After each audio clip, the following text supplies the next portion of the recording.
नमस्कार। एक बार फिर से आप सभी का बहुत बहुत स्वागत है परीक्षा वर्ल्ड के इस यूट्यूब चैनल में। दोस्तों, आज के इस वीडियो में हम टॉप 50 पिछले वर्षों के प्रश्नों को कवर करेंगे। ये सभी प्रश्न आपके ग्रुप डी परीक्षा के लिए बहुत ही ज़्यादा महत्वपूर्ण हैं। सभी प्रश्न आपके PYQs हैं। सभी प्रश्न आपके रेलवे भर्ती परीक्षाओं में पूछे गए हैं। तो इस वीडियो को आप बिल्कुल ध्यान से लास्ट तक जरूर देखिएगा। सभी प्रश्न आपके आगामी जो ग्रुप डी परीक्षा होने वाली है उसके लिए महत्वपूर्ण है। तो पहला प्रश्न आपके स्क्रीन पर दिया गया है। भारत की संसद द्वारा पर्यावरण संरक्षण अधिनियम किस वर्ष में पारित किया गया था? बेहतरीन प्रश्न है। रेलवे भर्ती परीक्षा में यह प्रश्न पूछा गया है। तो राइट आंसर क्या हो जाएगा? 1986 में जो है पर्यावरण संरक्षण अधिनियम पारित किया गया था। ये डेट आपको याद रखना है, 1976। पर्यावरण संरक्षण अधिनियम को हम छाता विधान या अम्ब्रेला एक्ट के नाम से भी जानते हैं। तो ये फैक्ट भी आप याद रख सकते हैं। सेरीकल्चर का संबंध किससे है? तो सेरीकल्चर का संबंध है रेशम की खेती से, यानी कि रेशम के जो कीट होते हैं उनकी जो खेती है सेरीकल्चर के अंतर्गत की जाती है। तो इसके बारे में आपको याद रखना है। अगला प्रश्न आपके स्क्रीन पर है। प्रार्थना समाज के संस्थापक कौन थे? तो प्रार्थना समाज की जो स्थापना है यह करी गई थी किसके द्वारा? आत्माराम पांडुरंग के द्वारा। तो ये फैक्ट आप याद रखिएगा, आत्माराम पांडुरंग ने जो है प्रार्थना समाज की स्थापना करी थी। तो ये फैक्ट आपको याद रखना है। ऑप्शन ए आपका सही हो जाएगा। वहीं ऑप्शन सी आप देख पा रहे हैं, ज्योतिबा फुले, इनके द्वारा जो है 1873 ईस्वी में सत्य शोधक समाज की जो है स्थापना करी गई थी। किसके द्वारा? तो ज्योतिबा फुले के द्वारा। वहीं ऑप्शन डी जो आपके सामने दिया गया है, राजा राम मोहन रॉय, इनके द्वारा जो है किसकी स्थापना करी गई थी? तो इनके द्वारा जो है स्थापना करी गई थी, आप लोग को याद रखना है, ब्रह्म समाज। ब्रह्म समाज की जो स्थापना है 1828 ईस्वी में करी गई थी। किसके द्वारा? राजा राम मोहन रॉय के द्वारा। तो ये फैक्ट भी आपको याद रखना है, एग्जाम में प्रश्न यहाँ से पूछा जा सकता है। किस भारतीय राज्य की मुख्य भूमि से तटरेखा सबसे लंबी है? तो यहाँ पे कोस्ट लाइन की बात हो रही है, तटरेखा की बात हो रही है कि वह कौन सा भारतीय राज्य है जिसकी तटरेखा सबसे लंबी है। तो आप याद रखिएगा, भारत में सबसे लंबी तटरेखा वाला राज्य हो जाएगा गुजरात। गुजरात की जो तटरेखा है सबसे लंबी है। तो ऑप्शन आपका सी यहाँ पे सही हो जाएगा। वहीं गोवा की जो तटरेखा है भारत में सबसे छोटी है। तो ये फैक्ट भी आप याद रखिएगा। वहीं आंध्र प्रदेश की दूसरी सबसे लंबी तटरेखा है। तो ये फैक्ट भी आप याद रखिएगा। और दूसरी सबसे लंबी तटरेखा वाला राज्य आपका आंध्र प्रदेश हो जाएगा। तो ये फैक्ट भी आपको याद रखना है। यहाँ पे हम भारत के राज्यों की बात कर रहे हैं। वहीं पूरे विश्व की बात करें कि पूरे विश्व में किस देश की जो तटरेखा है सर्वाधिक लंबी है? तो कनाडा। कनाडा देश की जो तटरेखा है पूरे विश्व में सबसे लंबी है। तो ये फैक्ट भी आप याद रख सकते हैं। पांचवा प्रश्न आपके स्क्रीन पर है। भारत में केंद्रीय आलू अनुसंधान संस्थान कहाँ स्थित है? तो शिमला में। ऑप्शन बी आपका बिल्कुल सही हो जाएगा, शिमला। सबरीमाला मंदिर कहाँ अवस्थित है? तो केरल में यह इम्पोर्टेंट टेम्पल आपको देखने को मिल जाएगा जिसका नाम है सबरीमाला मंदिर। अगला प्रश्न आपके स्क्रीन पर है। कुडनकुलम नाभिकी विद्युत परियोजना किस राज्य में स्थित है? तो यह जो कुडनकुलम नाभिकी विद्युत परियोजना है यह आपको मिलेगी तमिलनाडु राज्य में, यानी कि ऑप्शन आपका यहाँ पे जो बी है बिल्कुल सही हो जाएगा, तमिलनाडु में। तमिलनाडु में एक और नाभिकीय विद्युत परियोजना जिसका नाम है कलपक्कम। तो इसको भी आप याद कर लीजिएगा। कलपक्कम और कुडनकुलम दोनों ही आपको तमिलनाडु में देखने को मिल जाएंगे। किसी पदार्थ की मात्रा को मापने के लिए किस इकाई का उपयोग किया जाता है? किसी पदार्थ की जो मात्रा है किस इकाई के अंतर्गत मापी जाती है, आपसे पूछा गया है। बेहतरीन प्रश्न है, एग्जाम ओरिएंटेड प्रश्न है। तो पदार्थ की जो मात्रा होती है उसको हम मोल में मापते हैं। किसमें? तो मोल में जो है पदार्थ की मात्रा को मापा जाता है। तो राइट आंसर क्या हो जाएगा? मोल, यानी कि ऑप्शन आपका बी यहाँ पे बिल्कुल सही हो जाएगा। वहीं कैंडेला में हम क्या मापते हैं? तो कैंडेला में जो है ज्योति तीव्रता को मापा, ज्योति तीव्रता का जो मात्रक होता है वो होता है कैंडेला। तो ये फैक्ट भी आप याद रखिएगा, यहाँ से प्रश्न आपके एग्जाम में पूछा जा सकता है। अगला प्रश्न आपके स्क्रीन पर दिया गया है। महात्मा गांधी ने साबरमती से लेकर दांडी तक प्रसिद्ध नमक मार्च किया था, तो आपको बताना है कि जो दांडी मार्च है यह गुजरात के किस जिले में अवस्थित है, इसकी लोकेशन आपको बतानी है। तो दांडी आपको गुजरात के नवसारी जिले में मिलेगा। तो ये फैक्ट आप याद रखिएगा। ऑप्शन आपका यहाँ पे जो सी है बिल्कुल सही हो जाएगा। महात्मा गांधी के द्वारा जो नमक मार्च है, जिसको हम दांडी मार्च के नाम से भी जानते हैं, यह 12 अप्रैल 1930 को शुरू हुआ था। 12 अप्रैल 1930 को यह यात्रा शुरू हुई थी। कहाँ से?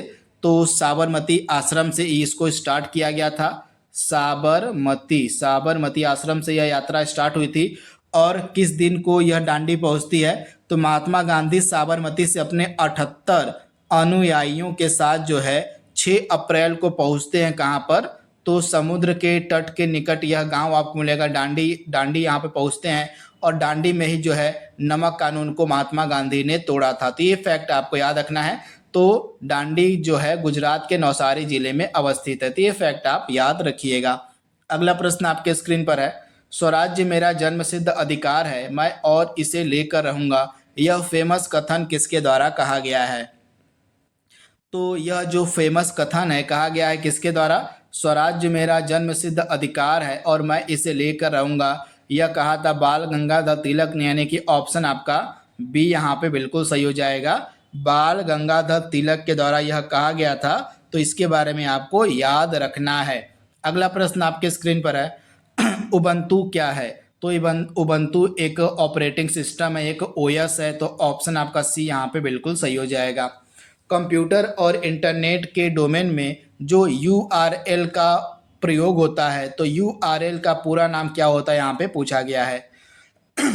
तो यूआरएल का पूरा नाम क्या हो जाएगा? Uniform resource locator. यानी कि ऑप्शन बी आपका सही हो जाएगा, यूनिफॉर्म रिसोर्स लोकेटर। अगला प्रश्न आपके स्क्रीन पर है, इसरो ने किस वर्ष में मार्स ऑर्बिटल मिशन की शुरुआत करी थी?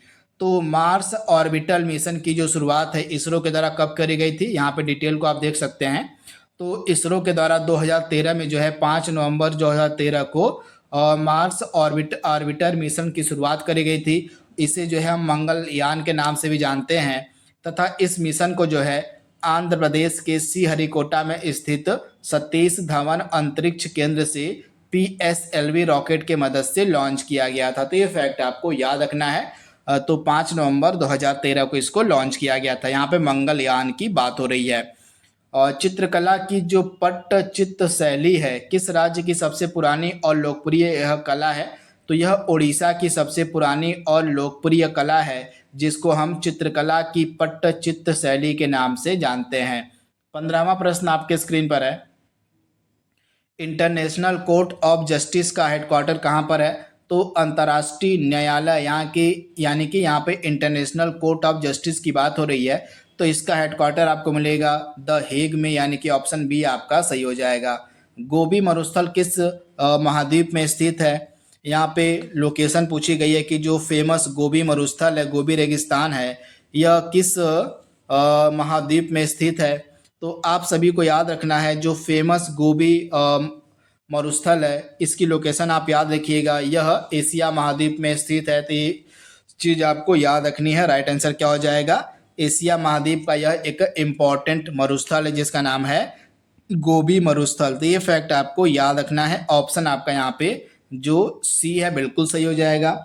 आप लोग कमेंट बॉक्स में हमें बताइए कि जो फेमस गोबी रेगिस्तान है, गोबी मरुस्थल है, यह किन देशों में फैला हुआ है, इसकी लोकेशन आपको कमेंट बॉक्स में बतानी है। अगला प्रश्न आपके स्क्रीन पर है, राज तरंगड़ी का राइटर कौन है, लेखक कौन है, उसकी आपको पहचान करनी है। तो यह काफ़ी फेमस पुस्तक है। इस पुस्तक के माध्यम से हमको कश्मीर का इतिहास पता चलता है। तो राइट आंसर क्या हो जाएगा? कल्हड़ के द्वारा जो है इस पुस्तक को लिखा गया है जिसका नाम है राज तरंगिणी।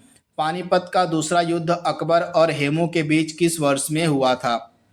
तो पानीपत की 3 लड़ाइयाँ लड़ी गई थी, जिसमें से पानीपत का जो दूसरा युद्ध था यह अकबर और हेमू के मध्य लड़ा गया था 1556 में। यानी कि ऑप्शन आपका बी यहाँ पे बिल्कुल सही हो जाएगा।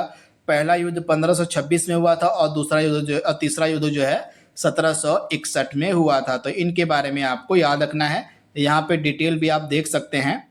तो पानीपत का जो पहला युद्ध था 21 अप्रैल 1526 को हुआ था, बाबर और इब्राहिम लोदी के मध्य। इसी युद्ध को जीतने के बाद बाबर ने मुगल साम्राज्य की स्थापना करी थी। तो पानीपत का जो पहला युद्ध है इतिहास के लिए काफ़ी इम्पोर्टेंट है, क्योंकि इसी युद्ध को जीतने के बाद जो बाबर था इसने भारत में मुगल साम्राज्य की स्थापना करी थी। दूसरा युद्ध होता है पानीपत का 5 नवंबर 1556 को, और पानीपत का तीसरा युद्ध होता है 1761 में मराठा शासक सदाशिवराव भाऊ और अफगानिस्तान के शासक अहमद शाह अब्दाली के मध्य, और इस युद्ध में मराठा हार जाते हैं और अब्दाली जीत जाता है। अगला प्रश्न आपके सामने है, किस सिख गुरु ने खालसा पंथ की स्थापना करी थी? आपसे पूछा जा रहा है कि वह सिख गुरु कौन है जिसके द्वारा खालसा पंथ की स्थापना करी गई थी। इस तरह के प्रश्न आपसे एग्जाम में पूछे जाएंगे, तो इस तरह के प्रश्नों के लिए आपको तैयार रहना है। तो जो खालसा पंथ है इसकी जो स्थापना है किसके द्वारा करी गई थी? तो इस प्रश्न का जो राइट आंसर है आपका हो जाएगा सिखों के जो 10वें और अंतिम गुरु थे जिनका नाम था गुरु गोविंद सिंह, इन्हीं के द्वारा जो है खालसा पंथ की स्थापना करी गई थी। तो राइट आंसर क्या हो जाएगा? गुरु गोविंद सिंह। इनको जो है सिखों का 10वां एवं अंतिम गुरु कहा जाता है। तो ये फैक्ट भी आपको याद रखना है। लोकसभा के सदस्यों की अधिकतम संख्या कितनी है वर्तमान में? तो 550 है। तो आप लोग याद रखिएगा पहले यह संख्या 552 हुआ करती थी, जिसमें से 2 सदस्य जो एंग्लो इंडियन समुदाय के होते थे ये राष्ट्रपति के द्वारा मनोनीत किए जाते थे, परंतु अब 2 एंग्लो इंडियन समुदायों के सदस्यों को अब मनोनीत नहीं किया जाएगा। तो वर्तमान में 550 जो है अधिकतम सदस्य संख्या हो गई है लोकसभा की। अगला प्रश्न आपके स्क्रीन पर है, भारत के किन 2 शहरों के बीच पहली semi high speed train Vande Bharat चलाई गई थी? तो पहली बार जो वंदे भारत ट्रेन थी यह नई दिल्ली से वाराणसी के बीच चलाई गई थी। तो राइट आंसर क्या हो जाएगा? नई दिल्ली से वाराणसी, यानी कि ऑप्शन ए आपका सही हो जाएगा। सुकन्या समृद्धि योजना को कब शुरू किया गया था? तो 2015 में बेटी बचाओ बेटी पढ़ाओ योजना के साथ ही सुकन्या समृद्धि योजना को भी स्टार्ट किया गया था। तो राइट आंसर क्या हो जाएगा? 2015। अगला प्रश्न आपके स्क्रीन पर है, पराग्वे और बोलिविया किस महाद्वीप के 2 लैंड लॉक्ड यानी कि स्थलरुद्ध देश हैं? तो दक्षिणी अमेरिका महाद्वीप, यानी कि ऑप्शन आपका बी यहाँ पे सही हो जाएगा। दक्षिणी अमेरिका महाद्वीप के ये 2 इम्पॉर्टेंट स्थल रुद्ध यानी कि लैंड लॉक्ड देश हैं। इनका नाम आप याद रखिएगा, पराग्वे और बोलिविया। इसमें से वह कौन सा पास है या कौन सा दर्रा है जो श्रीनगर को लेह से जोड़ता है? तो राइट आंसर क्या हो जाएगा? जोजिला दर्रा। यह एक ऐसा दर्रा है जो श्रीनगर और लेह को आपस में कनेक्ट करता है, जोड़ता है। तो राइट आंसर आपका ऑप्शन बी हो जाएगा। अगला प्रश्न आपके स्क्रीन पर है, भारत का जो पहला परमाणु ऊर्जा स्टेशन है किस वर्ष में शुरू किया गया था? तो भारत का पहला परमाणु ऊर्जा स्टेशन आपको याद रखना है यह शुरू किया गया था 1969 में। तो राइट आंसर क्या हो जाएगा? 1969 में। तो ऑप्शन आपका बी यहाँ पे बिल्कुल सही हो जाएगा। तथा पहला जो परमाणु ऊर्जा स्टेशन है भारत का, इसका नाम क्या है? तारापुर परमाणु ऊर्जा स्टेशन।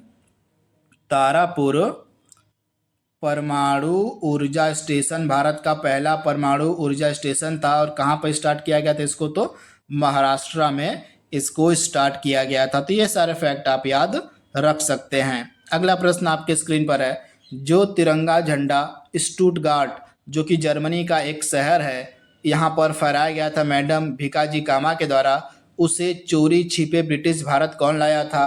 तो इस झंडे को, जो झंडा जर्मनी के स्टुटगार्ट में मैडम भिकाजी कामा ने फहराया था, इसको चोरी छिपे भारत लाया गया था इंदुलाल याग्निक के द्वारा, यानी कि ऑप्शन आपका यहाँ पे सी बिल्कुल सही हो जाएगा।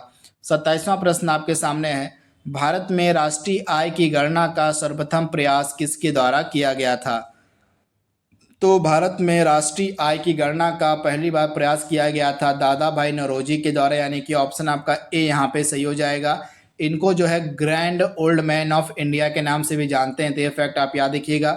इनकी पुस्तक एक काफ़ी फेमस है, poverty and un British rule in India, इसको भी आप याद रख सकते हैं। भारतीय संविधान में मौलिक कर्तव्यों को यानी कि फंडामेंटल ड्यूटीज़ को जो है किस संविधान संशोधन के अंतर्गत जोड़ा गया था? तो 42वां संविधान संशोधन अधिनियम 1976 के तहत जो है मौलिक कर्तव्यों को जो है संविधान में हमारे जोड़ा गया था। किस समिति की सिफारिश पर? तो स्वर्ण सिंह समिति। ये समिति आप याद रखिएगा, स्वर्ण सिंह समिति के रिकमेंडेशन पर, इनके सिफारिश पर जो है मौलिक कर्तव्यों को भारतीय संविधान में ऐड किया गया था 42वें संविधान संशोधन 1976 के तहत, तथा मौलिक कर्तव्यों को जो है आर्टिकल 51 क में रखा गया था। तो आर्टिकल भी आप याद रखिएगा। अगला प्रश्न आपके स्क्रीन पर है, मोपला विद्रोह कब हुआ था? तो मोपला विद्रोह हुआ था आपका 1921 से 22 के मध्य, 1921 से 22 के दौरान जो है मोपला विद्रोह हुआ था। ऑप्शन सी आपका सही हो जाएगा। एन जो है किस देश की मुद्रा है? एन किस देश की मुद्रा है? तो राइट आंसर क्या हो जाएगा? जापान की यह मुद्रा है जिसका नाम है एन, यानी कि ऑप्शन आपका यहाँ पे बी सही है। 31वां प्रश्न आपके स्क्रीन पर है, किस देश ने 5 बार कॉमनवेल्थ गेम्स को जीता हुआ है, मतलब मेजबानी की है? तो 5 बार कॉमनवेल्थ गेम्स की मेजबानी करने वाला देश आपका हो जाएगा ऑस्ट्रेलिया। ऑप्शन आपका बी यहाँ पे बिल्कुल सही हो जाएगा, ऑस्ट्रेलिया। इसके बारे में आपको याद रखना है, डिटेल आप देख सकते हैं। ऑस्ट्रेलिया ने जो है 5 बार कॉमनवेल्थ गेम्स की मेजबानी की है, ये फैक्ट आप याद रखिएगा। अगर हम पहले कॉमनवेल्थ गेम्स की बात करें तो पहला कॉमनवेल्थ गेम्स, हिंदी में इसको हम राष्ट्रमंडल खेल कहते हैं, तो आप कंफ्यूज मत होइएगा, राष्ट्रमंडल खेलों को ही हम कॉमनवेल्थ गेम्स के नाम से जानते हैं। तो पहला जो कॉमनवेल्थ गेम है 1930 में हैमिल्टन कनाडा में आयोजित किया गया था। वहीं भारत की अगर हम बात करें तो भारत में जो है 2010 में नई दिल्ली में कॉमनवेल्थ गेमों का आयोजन किया गया था। तो ये फैक्ट आप याद रखिएगा। भारत में पहली बार जो कॉमनवेल्थ गेम है 2010 में आयोजित किए गए थे नई दिल्ली में, तथा अगला जो कॉमनवेल्थ गेम है 2026 में आयोजित किया जाएगा और स्कॉटलैंड के ग्लासगो सिटी में। तो ये सारे फैक्ट आप याद रख सकते हैं। अगला प्रश्न आपके स्क्रीन पर है, टैक्सोनॉमी का जनक हम किसे कहते हैं? तो कार्ल लिनियस को, यानी कि ऑप्शन ए आपका सही हो जाएगा। अगला प्रश्न है, साहित्य अकादमी का मुख्यालय कहाँ स्थित है? तो साहित्य अकादमी का मुख्यालय आपको मिलेगा नई दिल्ली में। ऑप्शन आपका बी यहाँ पे सही हो जाएगा, नई दिल्ली में। जलियांवाला बाग नरसंहार किस तिथि को हुआ था? इंपॉर्टेंट प्रश्न है। तो राइट आंसर आपका क्या होने वाला है? 13 अप्रैल 1919 को जो है जलियांवाला बाग नरसंहार हुआ था। ऑप्शन सी आपका यहाँ पे सही हो जाएगा। 35वां प्रश्न आपके स्क्रीन पर है, जलियांवाला बाग नरसंहार जब हुआ था 1919 में, तो इस समय वायसराय कौन था? तो इस समय वायसराय था लॉर्ड चेम्सफोर्ड। इसी के कार्यकाल में जो है जलियांवाला बाग नरसंहार हुआ था। तो राइट आंसर क्या हो जाएगा? ऑप्शन सी आपका सही हो जाएगा। वहीं करजन के समय में क्या हुआ था? करजन के समय में बंगाल का विभाजन हुआ था। ये फैक्ट भी आप याद रखिएगा। करजन के समय में जो है बंगाल का विभाजन हुआ था 1905 में। किसने ईस्ट इंडिया कंपनी के साथ प्लासी का युद्ध लड़ा था? तो प्लासी का जो युद्ध था 1757 में लड़ा गया था अंग्रेजों और बंगाल के नवाब सिराजुद्दौला के मध्य। तो राइट आंसर क्या हो जाएगा? बंगाल का नवाब जो सिराजुद्दौला था उसने ईस्ट इंडिया कंपनी के साथ जो है, मतलब के खिलाफ जो है इस युद्ध को लड़ा था। तो ये फैक्ट आप याद रखिएगा। तथा इस समय ईस्ट इंडिया कंपनी की कमान को संभाला था, ईस्ट इंडिया कंपनी की सेना का कमांडर था रॉबर्ट क्लाइव। तो ये फैक्ट भी आपको याद रखना है। तो बंगाल का नवाब सिराजुद्दौला जो है इस युद्ध में हार जाता है, प्लासी के युद्ध में। तो ये फैक्ट आप याद रखिएगा। अगला प्रश्न आपके सामने है, किस नियम के अनुसार स्थिर तापमान पर गैस का आयतन दाब के व्युत्क्रमानुपाती होता है? तो यह नियम आपका हो जाएगा बायल का नियम। इस नियम के अनुसार स्थिर तापमान पर गैस का आयतन जो है दाब के व्युत्क्रमानुपाती होता है। तो ऑप्शन आपका सी यहाँ पे बिल्कुल सही हो जाएगा, बायल के नियम के अनुसार। कौन सा रंग उर्वरकों में क्रांति से जुड़ा हुआ है? तो फर्टिलाइजर यानी कि उर्वरकों में क्रांति से संबंधित कौन सा रंग है? तो धूसर। जो धूसर क्रांति है इसका संबंध उर्वरकों से होता है। तो इसके बारे में आप याद रखिएगा। तो धूसर रंग आपका राइट आंसर हो जाएगा, धूसर, यानी कि ऑप्शन सी। 39वां प्रश्न आपके स्क्रीन पर है, UNSC United nation security council यानी कि संयुक्त राष्ट्र सुरक्षा परिषद का मुख्यालय पूछा गया है कि कहाँ पर है? तो संयुक्त राष्ट्र सुरक्षा परिषद का मुख्यालय आपको देखने को मिल जाएगा न्यूयॉर्क शहर में, यानी कि ऑप्शन आपका डी यहाँ पे सही हो जाएगा। यहाँ पे डिटेल आप देख सकते हैं।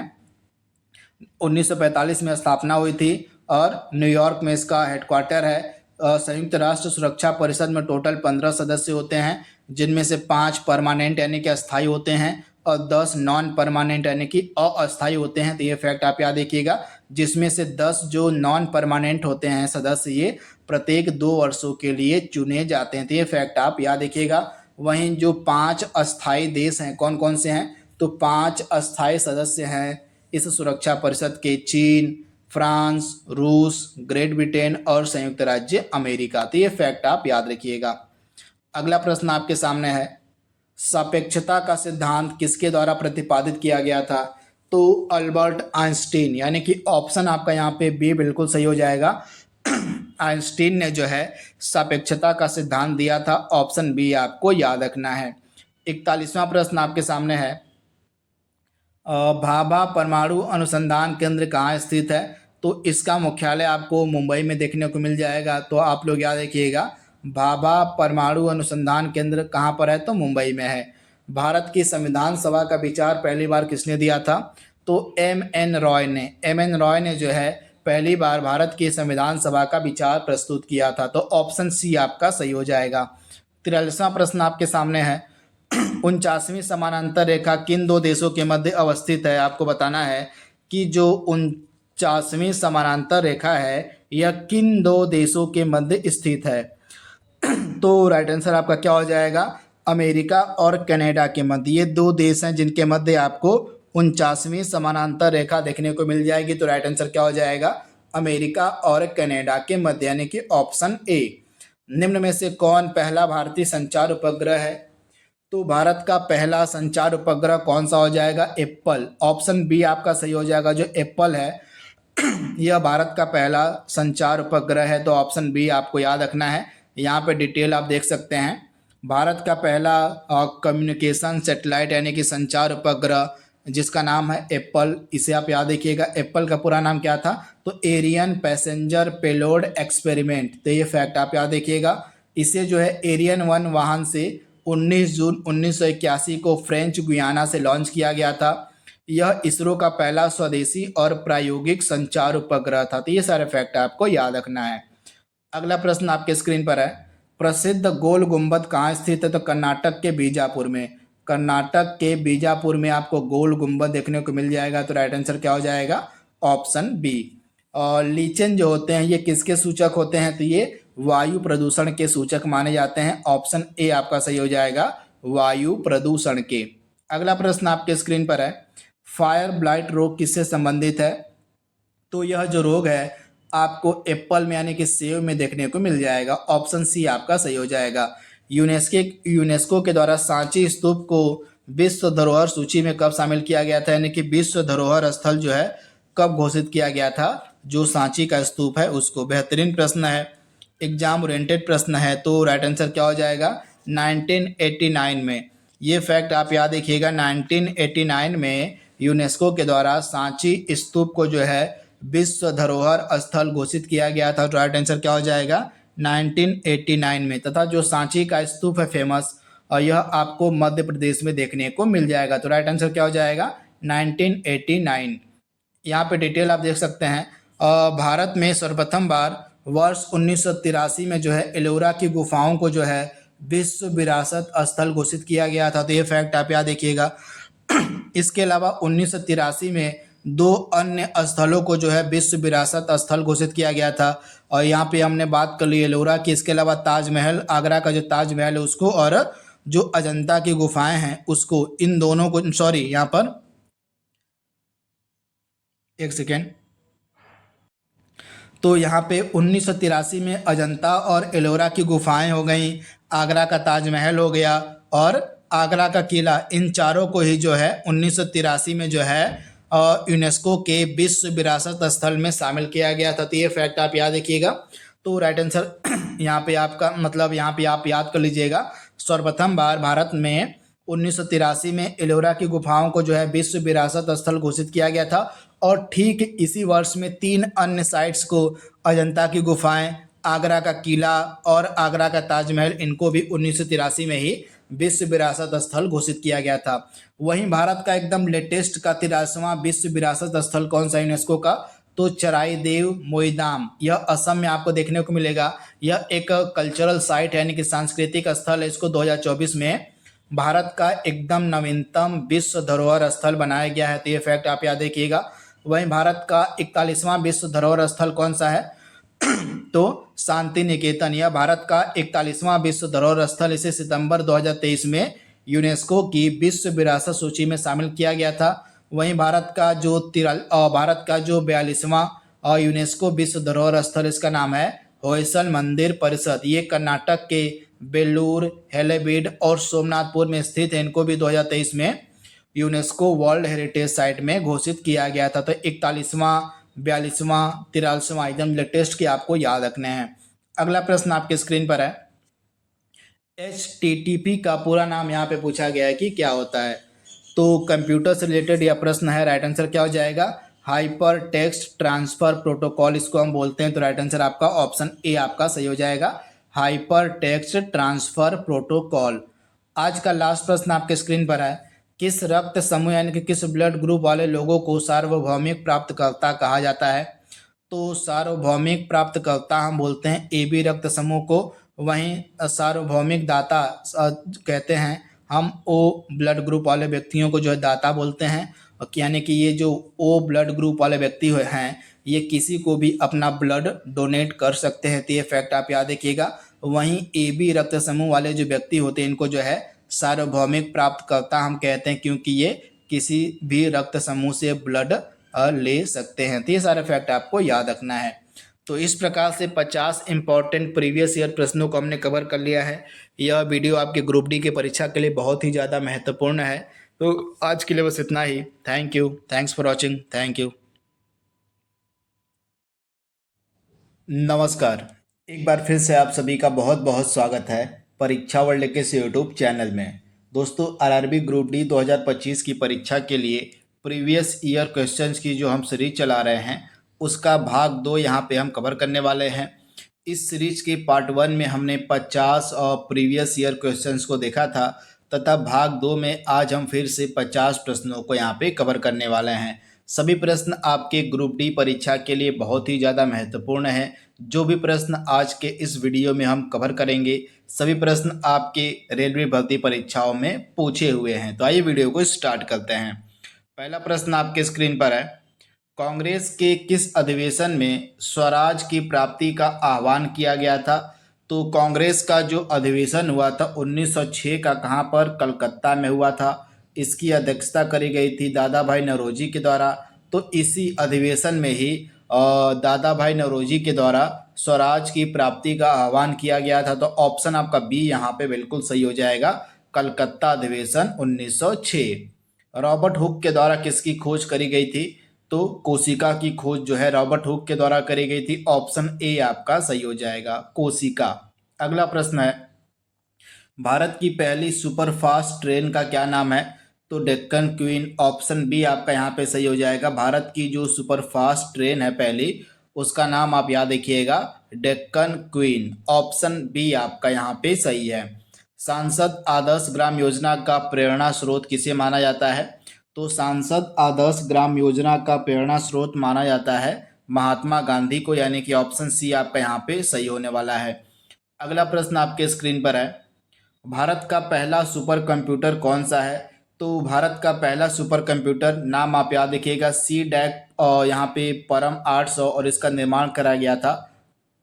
CDAC जो कि पुणे में स्थित एक संस्थान है, इसी के द्वारा जो है भारत के पहले सुपर कंप्यूटर का निर्माण किया गया था, जिसका नाम था परम 8000, और इसका जो निर्माण है पुणे स्थित CDAC संस्थान के द्वारा किया गया था। भारतीय राष्ट्रीय कांग्रेस का गठन किसके द्वारा किया गया था?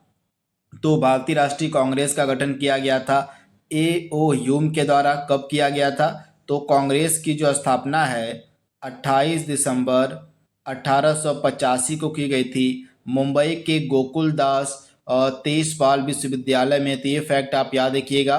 तो 28 दिसंबर 1885 को जो है कांग्रेस की स्थापना करी गई थी, कहाँ पर? तो मुंबई में। तो ये फैक्ट आपको याद रखना है। और इसका गठन, इसका संस्थापक किसे माना जाता है? तो A.O. ह्यूम को जो है कांग्रेस का संस्थापक माना जाता है। अगला प्रश्न आपके स्क्रीन पर है, भारतीय संविधान में स्वतंत्रता, समानता और बंधुत्व की अवधारणाएं किस देश से ग्रहण की गई हैं? तो ये जो तीनों कॉन्सेप्ट है, स्वतंत्रता, समानता और बंधुत्व का, इसको हमने फ्रांस के संविधान से लिया हुआ है। तो ऑप्शन आपका यहाँ पे डी बिल्कुल सही हो जाएगा, फ्रांस। नेत्र लेंस की अत्यधिक वक्रता या टेढ़ापन किसका कारण बन सकता है? तो यह जो है निकट दृष्टि दोष का कारण बन सकता है। निकट दृष्टि दोष को हम मायोपिया के नाम से भी जानते हैं। आप याद रखिएगा, निकट दृष्टि दोष को जो है मायोपिया कहा जाता है। और निकट दृष्टि दोष को ठीक करने के लिए जो है अवतल लेंस का उपयोग किया जाता है। किस लेंस का? तो अवतल लेंस का जो उपयोग है यह निकट दृष्टि दोष को दूर करने के लिए किया जाता है। अगला प्रश्न आपके स्क्रीन पर है, जीएसटी जो है किस प्रकार का टैक्स है यानी कि कर है? तो जीएसटी एक आपका इनडायरेक्ट यानी कि अप्रत्यक्ष कर का एग्जाम्पल है। तो ऑप्शन बी आपका बिल्कुल सही हो जाएगा। जीएसटी का पूरा नाम आप याद रखिएगा, गुड्स एंड सर्विस टैक्स इसको कहा जाता है। हिंदी में इसको जो है वस्तु एवं सेवा कर के नाम से हम जानते हैं। इसको जो है भारत में कब लागू किया गया था? 1 जुलाई 2017 को जो है इसको भारत में लागू किया गया था। इसी कारण से भारत में प्रत्येक वर्ष 1 जुलाई का जो दिन है जीएसटी दिवस के रूप में मनाया जाता है। रूर औद्योगिक क्षेत्र जो है किस देश का सबसे महत्वपूर्ण औद्योगिक क्षेत्र है? तो रूर क्षेत्र यह आपको मिलेगा जर्मनी में, और यह जो है जर्मनी का एक सबसे महत्वपूर्ण औद्योगिक यानी कि इंडस्ट्रियल एरिया माना जाता है। तो राइट आंसर क्या हो जाएगा? जर्मनी का। ऑप्शन सी आपका सही हो जाएगा। 11वां प्रश्न आपके स्क्रीन पर है, नींबू के रस का जो पीएच मान होता है वह लगभग कितना होता है? तो नींबू का जो रस होता है यह अम्लीय होता है। इसकी प्रकृति कैसी होती है? तो यह जो है नींबू का रस अम्लीय प्रकृति का होता है और इसका जो पीएच मान है लगभग 2 होता है। तो ऑप्शन आपका बी यहाँ पे सही हो जाएगा। निकट दृष्टि दोष वाले व्यक्ति की दृष्टि को ठीक करने के लिए किस प्रकार के लेंस की आवश्यकता होती है? तो अपसारी लेंस। अपसारी लेंस को हम अवतल लेंस के नाम से भी जानते हैं, तो आप कंफ्यूज मत होइएगा। अवतल लेंस को ही जो है हम अपसारी लेंस कहते हैं। तो ऑप्शन आपका यहाँ पे ए बिल्कुल सही हो जाएगा। और इस लेंस का जो उपयोग है निकट दृष्टि दोष को दूर करने के लिए किया जाता है। तो इसके बारे में आपको याद रखना है, निकट दृष्टि दोष को हम मायोपिया भी कहते हैं। अगला प्रश्न आपके स्क्रीन पर है, जिम कॉर्बेट राष्ट्रीय उद्यान कहाँ स्थित है? तो जिम कॉर्बेट राष्ट्रीय उद्यान की लोकेशन आप याद कर लीजिएगा, यह उत्तराखंड राज्य में आपको देखने को मिल जाएगा। ऑप्शन बी आपका सही है। यह भारत का पहला नेशनल पार्क भी है जिसे आप याद रख सकते हैं। डिटेल भी आप यहाँ पे देख लीजिए। और भारत का पहला राष्ट्रीय उद्यान जिम कॉर्बेट राष्ट्रीय उद्यान है। इसकी स्थापना जो है 1936 में की गई थी। पहले इसका नाम हैली राष्ट्रीय उद्यान हुआ करता था, यानी कि पहले इसकी जो स्थापना है हैली राष्ट्रीय उद्यान के नाम से की गई थी, लेकिन बाद में इसका नाम बदलकर जिम कॉर्बेट राष्ट्रीय उद्यान कर दिया गया था। तो ये फैक्ट आप याद रखिएगा। अगला प्रश्न है, हुमायूं नामा का राइटर पूछा गया कि यह पुस्तक हुमायूं नामा किसके द्वारा लिखी गई है? बेहतरीन प्रश्न है। तो राइट आंसर आपका क्या हो जाएगा? गुलबदन बेगम के द्वारा जो है इस पुस्तक को लिखा गया है। ऑप्शन सी आपका यहाँ पे सही हो जाएगा। 15वां प्रश्न आपके स्क्रीन पर है, दक्षिणी अमेरिका महाद्वीप का सबसे बड़ा कंट्री यानी कि देश कौन सा है? तो राइट आंसर क्या हो जाएगा? ब्राजील। ब्राजील जो है दक्षिणी अमेरिका महाद्वीप का सबसे बड़ा देश है। तो ऑप्शन आपको डी याद रखना है, ब्राजील। फिकस बेंगालेंसिस यह किसका वैज्ञानिक नाम है? इसमें से आपको पहचान करना है कि फिकस बेंगालेंसिस जो है किसका एक साइंटिफिक नेम है। तो राइट आंसर क्या हो जाएगा? बरगद का, यानी कि ऑप्शन सी आपका बिल्कुल सही हो जाएगा। बरगद का जो वैज्ञानिक नाम है फिकस बेंगालेंसिस होता है। अगला प्रश्न आपके स्क्रीन पर है, जातक कथाएं किससे संबंधित हैं? तो जातक कथाओं का संबंध हो जाएगा बौद्ध धर्म से, यानी कि ऑप्शन आपका बी यहाँ पे बिल्कुल सही हो जाएगा, बौद्ध धर्म से। गीत गोविंद यह जो पुस्तक है इसके राइटर पूछे गए हैं कि कौन है? तो काफ़ी फेमस पुस्तक है यह है और कई बार एग्जाम में पूछी भी गई है। तो राइट आंसर क्या हो जाएगा? गीत गोविंद के लेखक हो जाएंगे जयदेव, यानी कि ऑप्शन आपका यहाँ पे जो सी है बिल्कुल सही हो जाएगा। आप लोग इसे याद रखिएगा। वही मेगास्थनीज के द्वारा एक पुस्तक लिखी गई है इंडिका। इसके बारे में भी आप याद रखिएगा। इंडिका पुस्तक का लेखक है मेगास्थनीज, और इस पुस्तक में जो है मौर्य साम्राज्य के बारे में हमको जानकारी मिलती है। विशाख दत्त के द्वारा एक पुस्तक लिखी गई है मुद्रा राक्षस, तो इसे भी आप याद कर लीजिएगा। मुद्रा राक्षस पुस्तक के लेखक कौन है? तो विशाख दत्त हैं। अगला प्रश्न आपके स्क्रीन पर है, और कैबिनेट मिशन भारत कब आया था?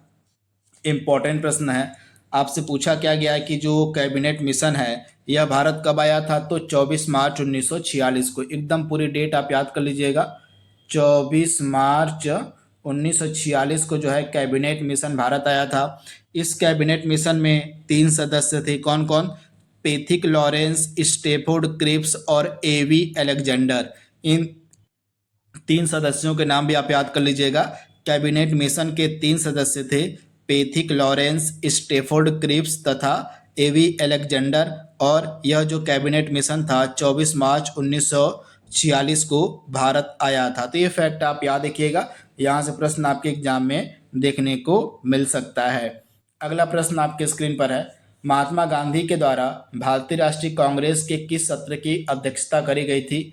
तो एकमात्र कांग्रेस का सत्र था बेलगाम का सत्र, यह होता है 1924 में, और इसी कांग्रेस सत्र की अध्यक्षता करी गई थी महात्मा गांधी के द्वारा। तो ऑप्शन ए आपका याद रखना है, और बेलगाम अधिवेशन कांग्रेस का होता है 1924 में, और इसकी अध्यक्षता जो है महात्मा गांधी ने करी थी।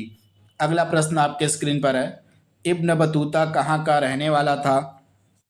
इम्पोर्टेंट प्रश्न है, एग्जाम ओरिएंटेड प्रश्न है। तो यह जो इब्न बतूता है यह मोरक्को का रहने वाला है था। तो ऑप्शन आपका बी यहाँ पे बिल्कुल सही हो जाएगा। आप इसे याद रखिएगा। इसके द्वारा एक यात्रा वृत्तांत लिखा गया अरबी भाषा में, जिसका नाम है रेहला। तो इसे भी आप याद रखिएगा। रेहला एक यात्रा वृत्तांत है जो अरबी भाषा में लिखा गया था। किसके द्वारा? तो इब्न बतूता के द्वारा। तो ये फैक्ट भी आप याद रखिएगा। अगला प्रश्न आपके स्क्रीन पर है, यूनेस्को का मुख्यालय आपसे पूछा गया है कि कहाँ पर है? तो यूनेस्को इसका हेडक्वार्टर आप याद रखिएगा, पेरिस में देखने को मिल जाएगा। ऑप्शन बी आपका सही है, पेरिस। 23वां प्रश्न आपके स्क्रीन पर है, समग्र शिक्षा स्कूली शिक्षा के लिए एक योजना है जो कहाँ से कहाँ तक कक्षा को इसमें सम्मिलित किया गया, आपसे पूछा गया है।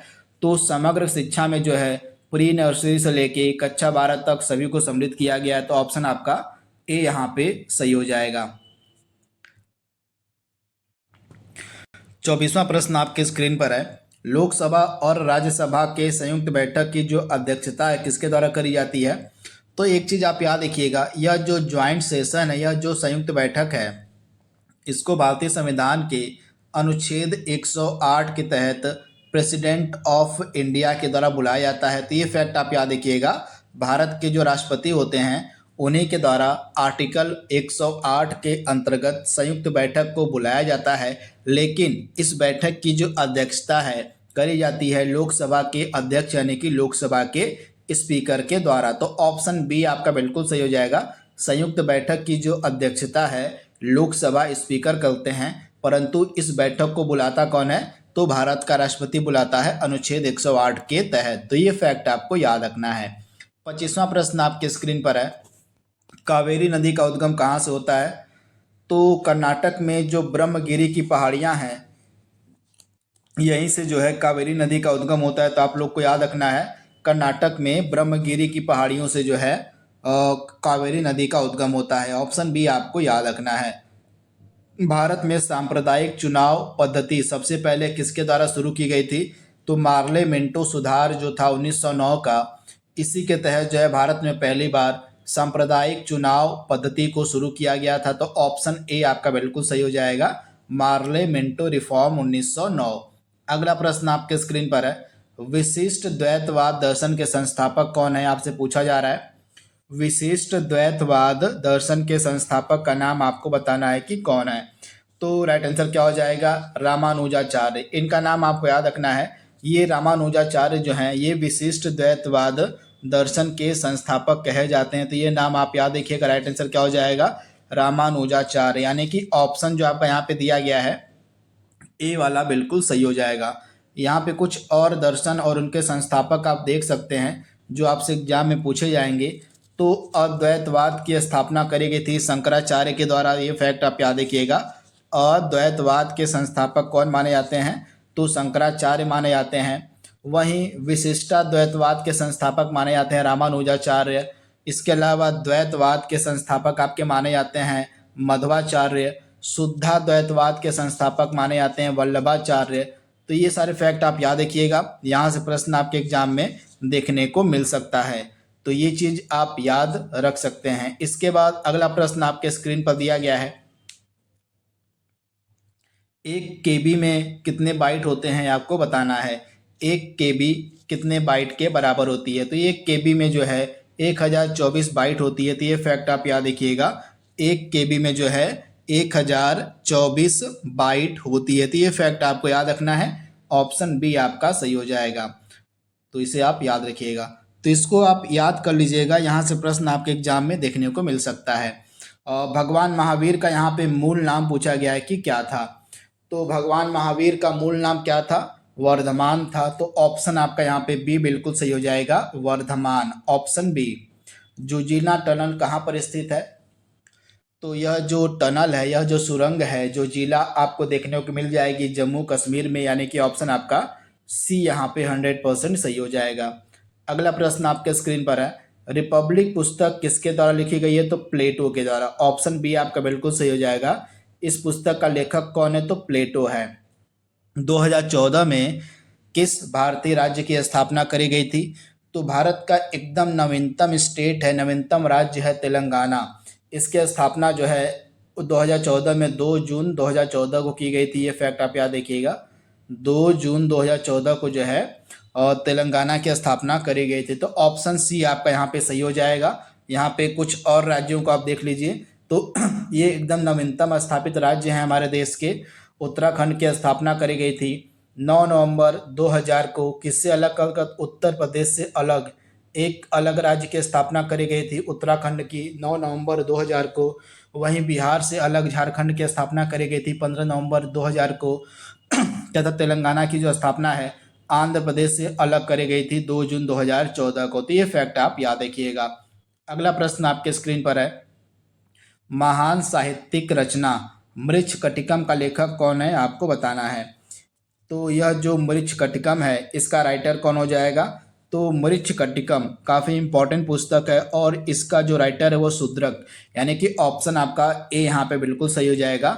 शूद्रक के द्वारा जो है यह मृच्छकटिकम पुस्तक को लिखा गया है और इस रचना में, इस पुस्तक में गुप्तकालीन समाज के बारे में बताया गया है। तो यह जो रचना है मृच्छकटिकम, इसमें जो है गुप्तकालीन समाज के बारे में बताया गया है और इसकी जो रचना है करी गई है शूद्रक के द्वारा।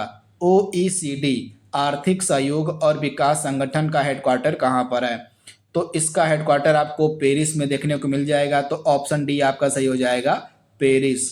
अगला प्रश्न है, बिग बैंग सिद्धांत यानी कि बिग बैंग थ्योरी किसके द्वारा प्रतिपादित की गई थी, तो यह जो थ्योरी है बिग बैंग, इसको प्रतिपादित किया गया था जॉर्ज लेमेटियर के द्वारा। तो ऑप्शन आपका यहाँ पे ए बिल्कुल सही हो जाएगा, जॉर्ज लेमेटियर। भारत का वह कौन सा राज्य है जो गोल्ड यानी कि सोने का सबसे बड़ा उत्पादक राज्य है, तो भारत में सोने का सबसे बड़ा उत्पादक राज्य है कर्नाटक। ऑप्शन सी आपका बिल्कुल सही हो जाएगा, कर्नाटक।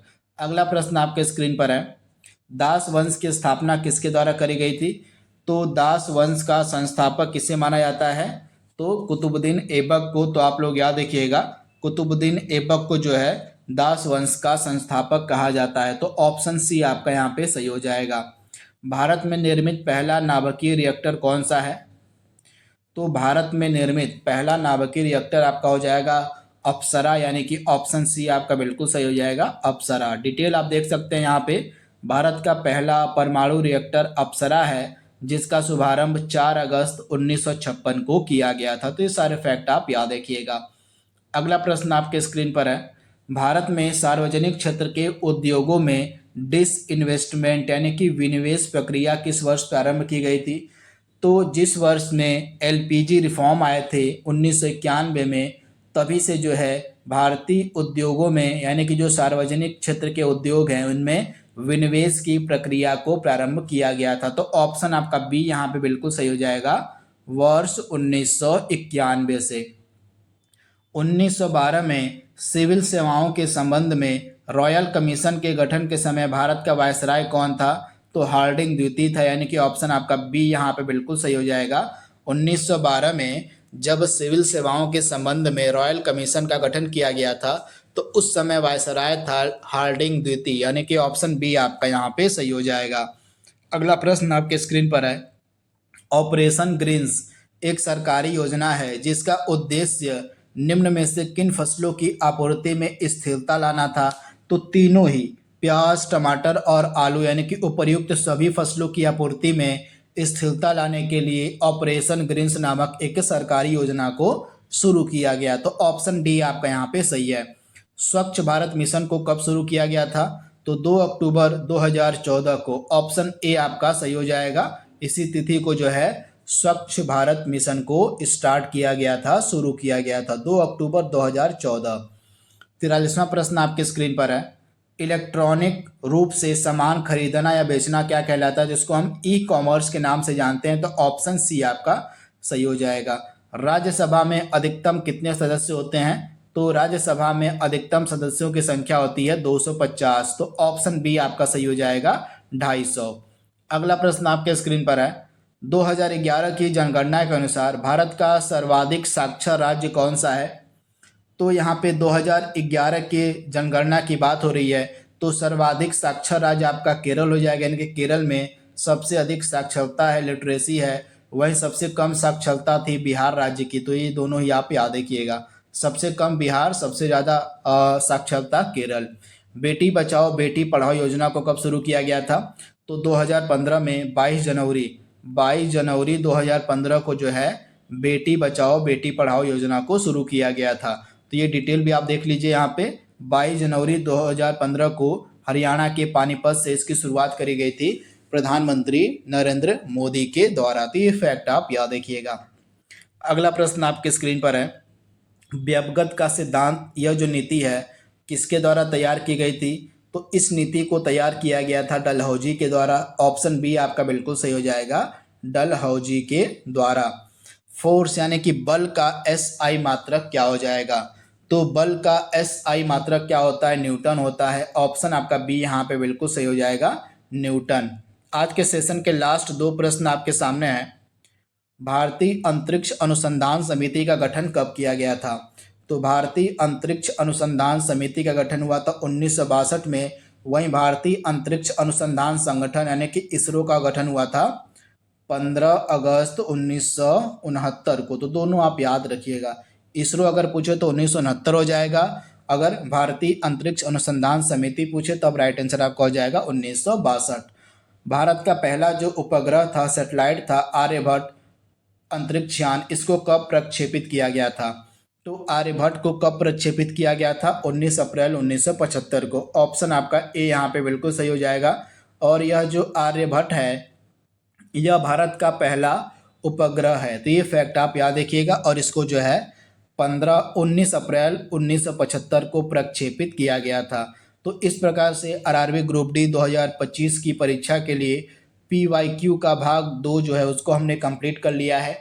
आई होप यह सीरीज आपको फ़ायदा पहुंचाएगी आपके ग्रुप डी की परीक्षा में। तो आज के लिए बस इतना ही। Thank you, thanks for watching, thank you. नमस्कार, एक बार फिर से आप सभी का बहुत बहुत स्वागत है परीक्षा वर्ल्ड के इस यूट्यूब चैनल में। दोस्तों, आरआरबी ग्रुप डी 2025 की परीक्षा के लिए पिछले वर्षों के प्रश्नों की जो हम सीरीज चला रहे हैं उसका भाग 3 यहाँ पे हम कवर करने वाले हैं। अभी तक इस सीरीज के 2 वीडियो अपलोड किए जा चुके हैं।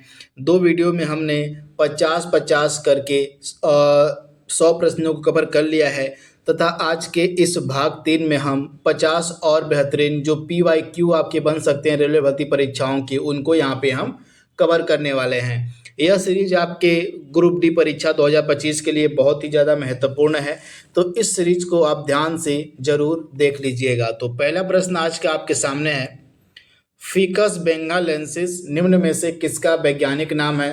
तो यह किसका वैज्ञानिक नाम है? आप लोग याद रखिएगा, यह बरगद का वैज्ञानिक नाम है, फिकस बेंगालेंसिस। ऑप्शन आपका दिए गए प्रश्न का सी बिल्कुल सही हो जाएगा, बरगद का। दहेज प्रतिषेध अधिनियम कब लागू किया गया था? तो राइट आंसर क्या हो जाएगा? जो दहेज प्रतिषेध अधिनियम था इसको लागू कब किया गया था? 1961 में, वर्ष आपको याद रखना है 1961 में जो है दहेज प्रतिषेध अधिनियम को लागू किया गया था। तो ऑप्शन आपका सी वाला यहाँ पे बिल्कुल सही हो जाएगा। इसे आप याद रखिएगा। अगला प्रश्न आपके स्क्रीन पर है, नोबेल पुरस्कार की कितनी श्रेणियां होती हैं? नोबेल पुरस्कार जो है कितने श्रेणियों में प्रदान किया जाता है, आपसे पूछा जा रहा है। बेहतरीन प्रश्न है, इस तरह के प्रश्न आपसे एग्जाम में पूछे जाएंगे। तो आप लोग याद रखिएगा, जो नोबेल पुरस्कार है यह फिजिक्स के क्षेत्र में दिया जाता है, यानी कि भौतिकी के क्षेत्र में फिजिक्स हो गया, इसके अलावा केमिस्ट्री के क्षेत्र में यानी कि रसायन विज्ञान के क्षेत्र में, इसके अलावा मेडिसिन यानी कि आपका चिकित्सा के क्षेत्र में यह दिया जाता है। इसके अलावा आपका कौन सा हो जाएगा, इसके अलावा आपका हो जाएगा अर्थशास्त्र के क्षेत्र में नोबेल पुरस्कार दिया जाता है। अर्थशास्त्र के अलावा दो और हो जाएगा आपका, एक नोबेल पीस प्राइज होता है यानी कि शांति का नोबेल पुरस्कार होता है, और एक आपका साहित्य का नोबेल पुरस्कार होता है। तो इस प्रकार से कितने नोबेल पुरस्कार हो गए, तो 6 नोबेल पुरस्कार प्रदान किए जाते हैं। तो आप याद रखिएगा, एक फिजिक्स के क्षेत्र में यानी कि भौतिकी के क्षेत्र में, एक केमिस्ट्री यानी कि रसायन विज्ञान के क्षेत्र में, एक मेडिसिन यानी कि चिकित्सा विज्ञान के क्षेत्र में, एक इकोनॉमिक्स यानी कि अर्थशास्त्र के लिए दिया जाता है, एक शांति का नोबेल पुरस्कार दिया जाता है यानी कि नोबेल पीस प्राइज दिया जाता है, और एक आपका लिटरेचर यानी कि साहित्य का नोबेल पुरस्कार दिया जाता है। तो टोटल जो है 6 श्रेणियों में यह पुरस्कार प्रदान किया जाता है। तो ये फैक्ट आपको याद रखना है। भारत का सबसे नया नाभिकीय ऊर्जा संयंत्र कौन सा है इनमें से? भारत का सबसे नया नाभिकीय ऊर्जा संयंत्र, उसकी आपको पहचान करनी है। तो कुडनकुलम राइट आंसर आपका हो जाएगा। यह भारत का सबसे नया नाभिकीय ऊर्जा संयंत्र है। ऑप्शन बी आपका सही हो जाएगा, कुडनकुलम। इसकी लोकेशन आप याद रखिएगा। इसकी जो लोकेशन है यह आपको याद रखनी है, कहाँ पर है, तो इसकी लोकेशन आपको देखने को मिल जाएगी तमिलनाडु में। तो ये फैक्ट आपको याद रखना है, तमिलनाडु में यह स्थित है कुडनकुलम नाभिकीय ऊर्जा संयंत्र। तो ये फैक्ट आप याद रखिएगा, इंपॉर्टेंट है। अगला प्रश्न आपके स्क्रीन पर है, भारत रत्न का प्रावधान कब पेश किया गया था? तो 1954 से जो है भारत रत्न दिया जा रहा है। ऑप्शन डी आपका बिल्कुल सही हो जाएगा। आप लोग याद रखिएगा, 1954 में पहली बार 3 लोगों को जो है भारत रत्न दिया गया था। ये 3 लोग कौन कौन से थे? सी राजगोपालाचारी, सर्वपल्ली राधाकृष्णन और सीवी रमन यानी कि चंद्रशेखर वेंकट रमन। इन तीनों लोगों को जो है 1954 में भारत रत्न से सम्मानित किया गया था। तो ये फैक्ट आपको याद रखना है, इंपॉर्टेंट प्रश्न है।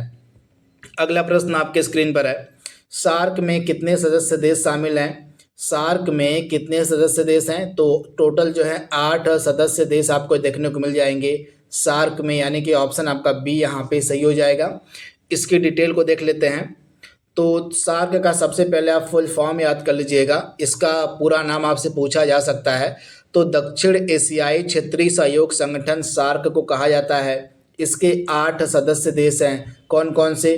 अफगानिस्तान, बांग्लादेश, भूटान, भारत, म्यांमार, नेपाल, पाकिस्तान और श्रीलंका। ये 8 मेंबर हैं सार्क के, इनको आपको याद रखना है। सार्क की जो स्थापना है 8 दिसंबर 1985 को की गई थी। बांग्लादेश की राजधानी ढाका में इसकी स्थापना हुई थी, और इसका हेडक्वार्टर आपको नेपाल के काठमांडू में देखने को मिल जाएगा। तो सारे फैक्ट आपको याद रखने हैं।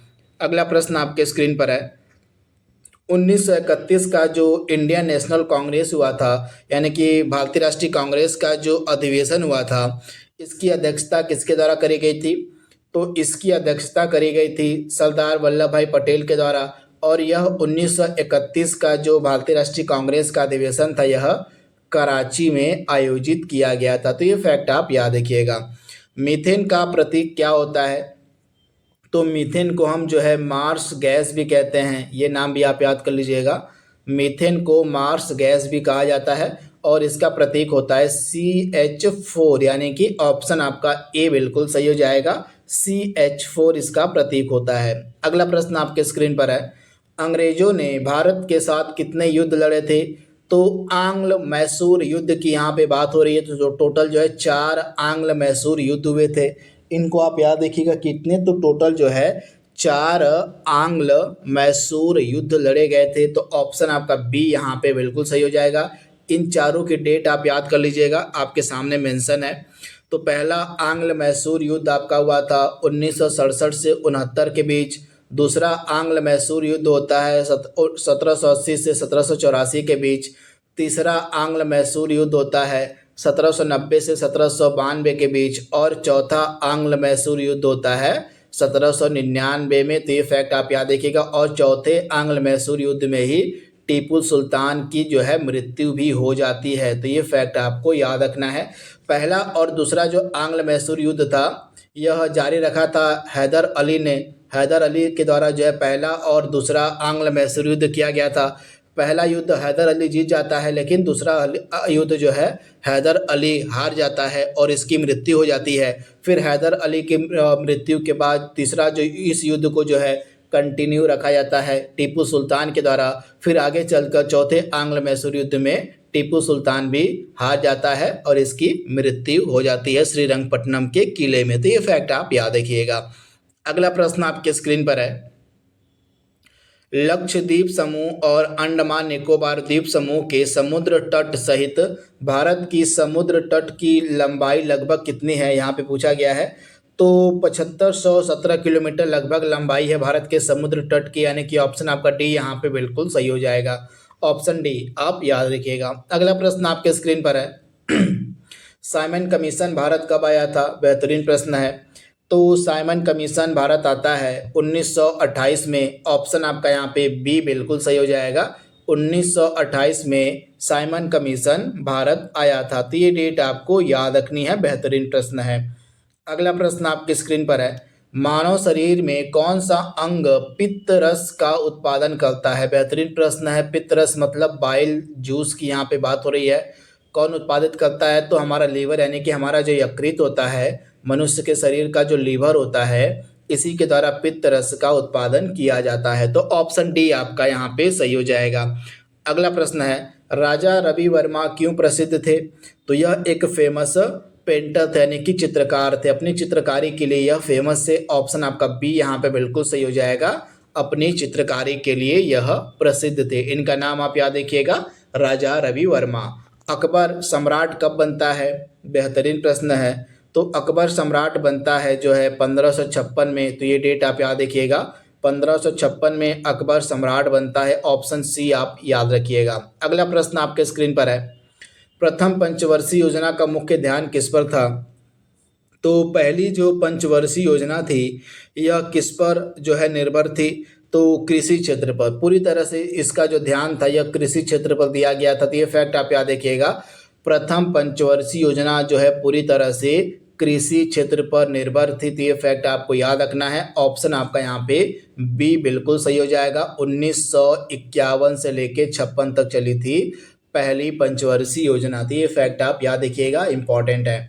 अगला प्रश्न आपके स्क्रीन पर है, कंप्यूटर में डाटा को किस रूप में संग्रहित किया जाता है? तो कंप्यूटर में जो डेटा होते हैं उनको जो है बाइनरी के फॉर्म में संग्रहित किया जाता है। किसमें? तो बाइनरी के रूप में। ऑप्शन ए आपका सही हो जाएगा। अगला प्रश्न आपके स्क्रीन पर है, गोदावरी नदी का उद्गम किस स्थान से होता है? इम्पॉर्टेंट है।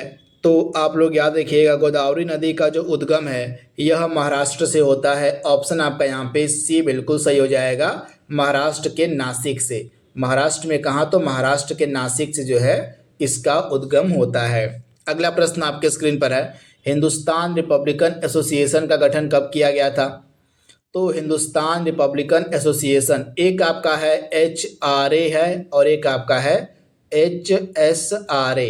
तो सबसे पहले हम बात कर लेते हैं HRA की, आपको कन्फ्यूजन होगा दोनों में। तो हिंदुस्तान रिपब्लिकन एसोसिएशन की अगर हम बात करें तो इसका गठन किया गया था 1924 में। कहाँ पर? तो कानपुर में। तथा इसी HRA के क्रांतिकारियों के द्वारा ही काकोरी ट्रेन जो एक्शन था उसको अंजाम दिया गया था। तथा काकोरी ट्रेन एक्शन के बाद इसके अधिकतर जो क्रांतिकारी थे उनको गिरफ्तार कर लिया गया था अंग्रेजों के द्वारा, और इसमें से मैक्सिमम को जो है फांसी की सज़ा दे दी गई, जिस कारण से जो HRA संगठन था वह विघटित हो गया। लेकिन कुछ वर्षों के बाद इसी संगठन के स्थान पर HSRA का गठन किया गया, यानी कि हिंदुस्तान सोशलिस्ट रिपब्लिकन एसोसिएशन का गठन किया गया 1928 में दिल्ली के फिरोज शाह कोटला में। तो ये फैक्ट आप याद रखिएगा। तो दोनों संगठन को आपको याद रखना है, दोनों के बारे में मैंने आपको बता दिया है। तो प्रश्न में क्या पूछा है, हिंदुस्तान रिपब्लिकन एसोसिएशन यानी कि HRA का गठन कब किया गया था, तो 1924 में किया गया था। ऑप्शन आपका बी यहाँ पे बिल्कुल सही हो जाएगा। कहाँ पर, तो कानपुर में। अगला प्रश्न आपके स्क्रीन पर है, तो यहाँ पे आप देख पा रहे हैं गोदावरी नदी का जो उद्गम है महाराष्ट्र के नासिक जिले के त्र्यंबकेश्वर से होता है। तो ये फैक्ट आप याद रखिएगा, यह नदी जो है पश्चिमी घाट की श्रेणी से निकलती है। अगला प्रश्न है, भारत का पहला उच्च न्यायालय यानी कि हाई कोर्ट कहाँ स्थापित किया गया था। बेहतरीन प्रश्न है। तो भारत का पहला हाई कोर्ट स्थापित किया गया था कोलकाता में। ऑप्शन आपका सी यहाँ पे सही हो जाएगा। URL का पूरा नाम पूछा गया है कि क्या होता है, तो यूनिफॉर्म रिसोर्स लोकेटर इसको बोला जाता है। इसका पूरा नाम ऑप्शन बी हो जाएगा, यूनिफॉर्म रिसोर्स लोकेटर। तो ये फैक्ट आपको याद रखना है, बेहतरीन है। अगला प्रश्न आपके स्क्रीन पर दिया गया है, तो आगे बढ़ने से पहले जो हाई कोर्ट वाला प्रश्न था उसकी डिटेल को आप यहाँ पे देख सकते हैं। भारत का पहला उच्च न्यायालय जो है कलकत्ता में स्थापित किया गया था। इसे पहले फोर्ट विलियम में न्यायिक उच्च न्यायालय कहा जाता था। यह भारतीय उच्च न्यायालय अधिनियम 1861 के तहत स्थापित किया गया था और इसकी जो औपचारिक शुरुआत है 1 जुलाई 1862 से होती है। तो ये फैक्ट आप याद रखिएगा, किस अधिनियम के तहत इसको स्थापित किया गया था, तो भारतीय उच्च न्यायालय अधिनियम 1861 के तहत जो है इसको स्थापित किया गया था और इसने जो है कार्य करना 1862 से प्रारंभ किया। तो ये फैक्ट आप याद रखिएगा। अगला प्रश्न है, गांधी सागर बांध जो है किस राज्य में स्थित है, तो गांधी सागर बांध आपको मिलेगा MP में यानी कि मध्य प्रदेश में। आप लोग याद रखिएगा, और यह किस नदी पर बनाया गया, तो चंबल नदी पर। चंबल नदी पर बनाया गया है गांधी सागर बांध। कहाँ पर, तो मध्य प्रदेश में। तो ये फैक्ट आप याद रखिएगा।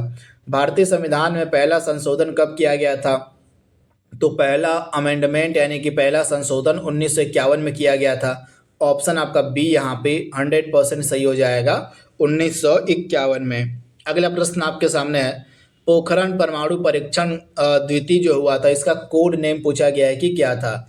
तो पहले का कोड नेम था आपका मिशन शक्ति और दूसरे का पहले का कोड नेम था स्माइलिंग बुद्धा और दूसरे का कोड नेम था मिशन शक्ति। तो ऑप्शन आपका बी यहाँ पे सही हो जाएगा। दूसरे का कोड नेम क्या था, तो मिशन शक्ति था। यहाँ पे आप देख सकते हैं डिटेल को। तो जो दूसरा वाला परमाणु परीक्षण किया गया था ये 11 और 13 मई यानी कि 2 दिन किया गया था। 11 और 13 मई को पोखरण परमाणु परीक्षण दूसरा वाला किया गया था 1998 में मई के महीने में। ये फैक्ट आप याद रखिएगा। और दूसरे वाले परमाणु परीक्षण को नाम दिया गया था ऑपरेशन शक्ति। तो ये नाम आप याद रखिएगा। तथा इस परमाणु परीक्षण को राजस्थान के पोखरण में किया गया था, 2 दिन किया गया था। इसके अलावा जो पहला परमाणु परीक्षण था पोखरण में, यह किया गया था इंदिरा गांधी की सरकार के दौरान 18 मई 1974 को। तो ये फैक्ट आप याद रखिएगा। और पहले परमाणु परीक्षण पोखरण को नाम दिया गया था स्माइलिंग बुद्धा। तो ये फैक्ट आपको याद रखना है।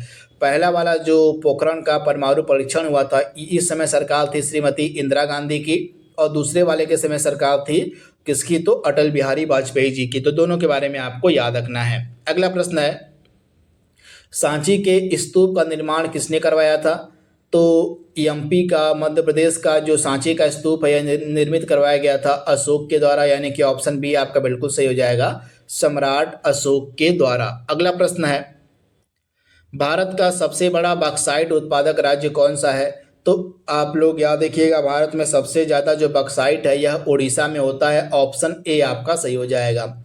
केल्विन पैमाने पर पानी का हिमांक यानी कि जो फ्रीजिंग पॉइंट है कितना होता है, तो केल्विन पैमाने पर पानी का जो हिमांक है यह होता है 273.15 केल्विन। तो आप लोग याद रखिएगा 273.15 केल्विन, यानी कि ऑप्शन डी आपका सही है।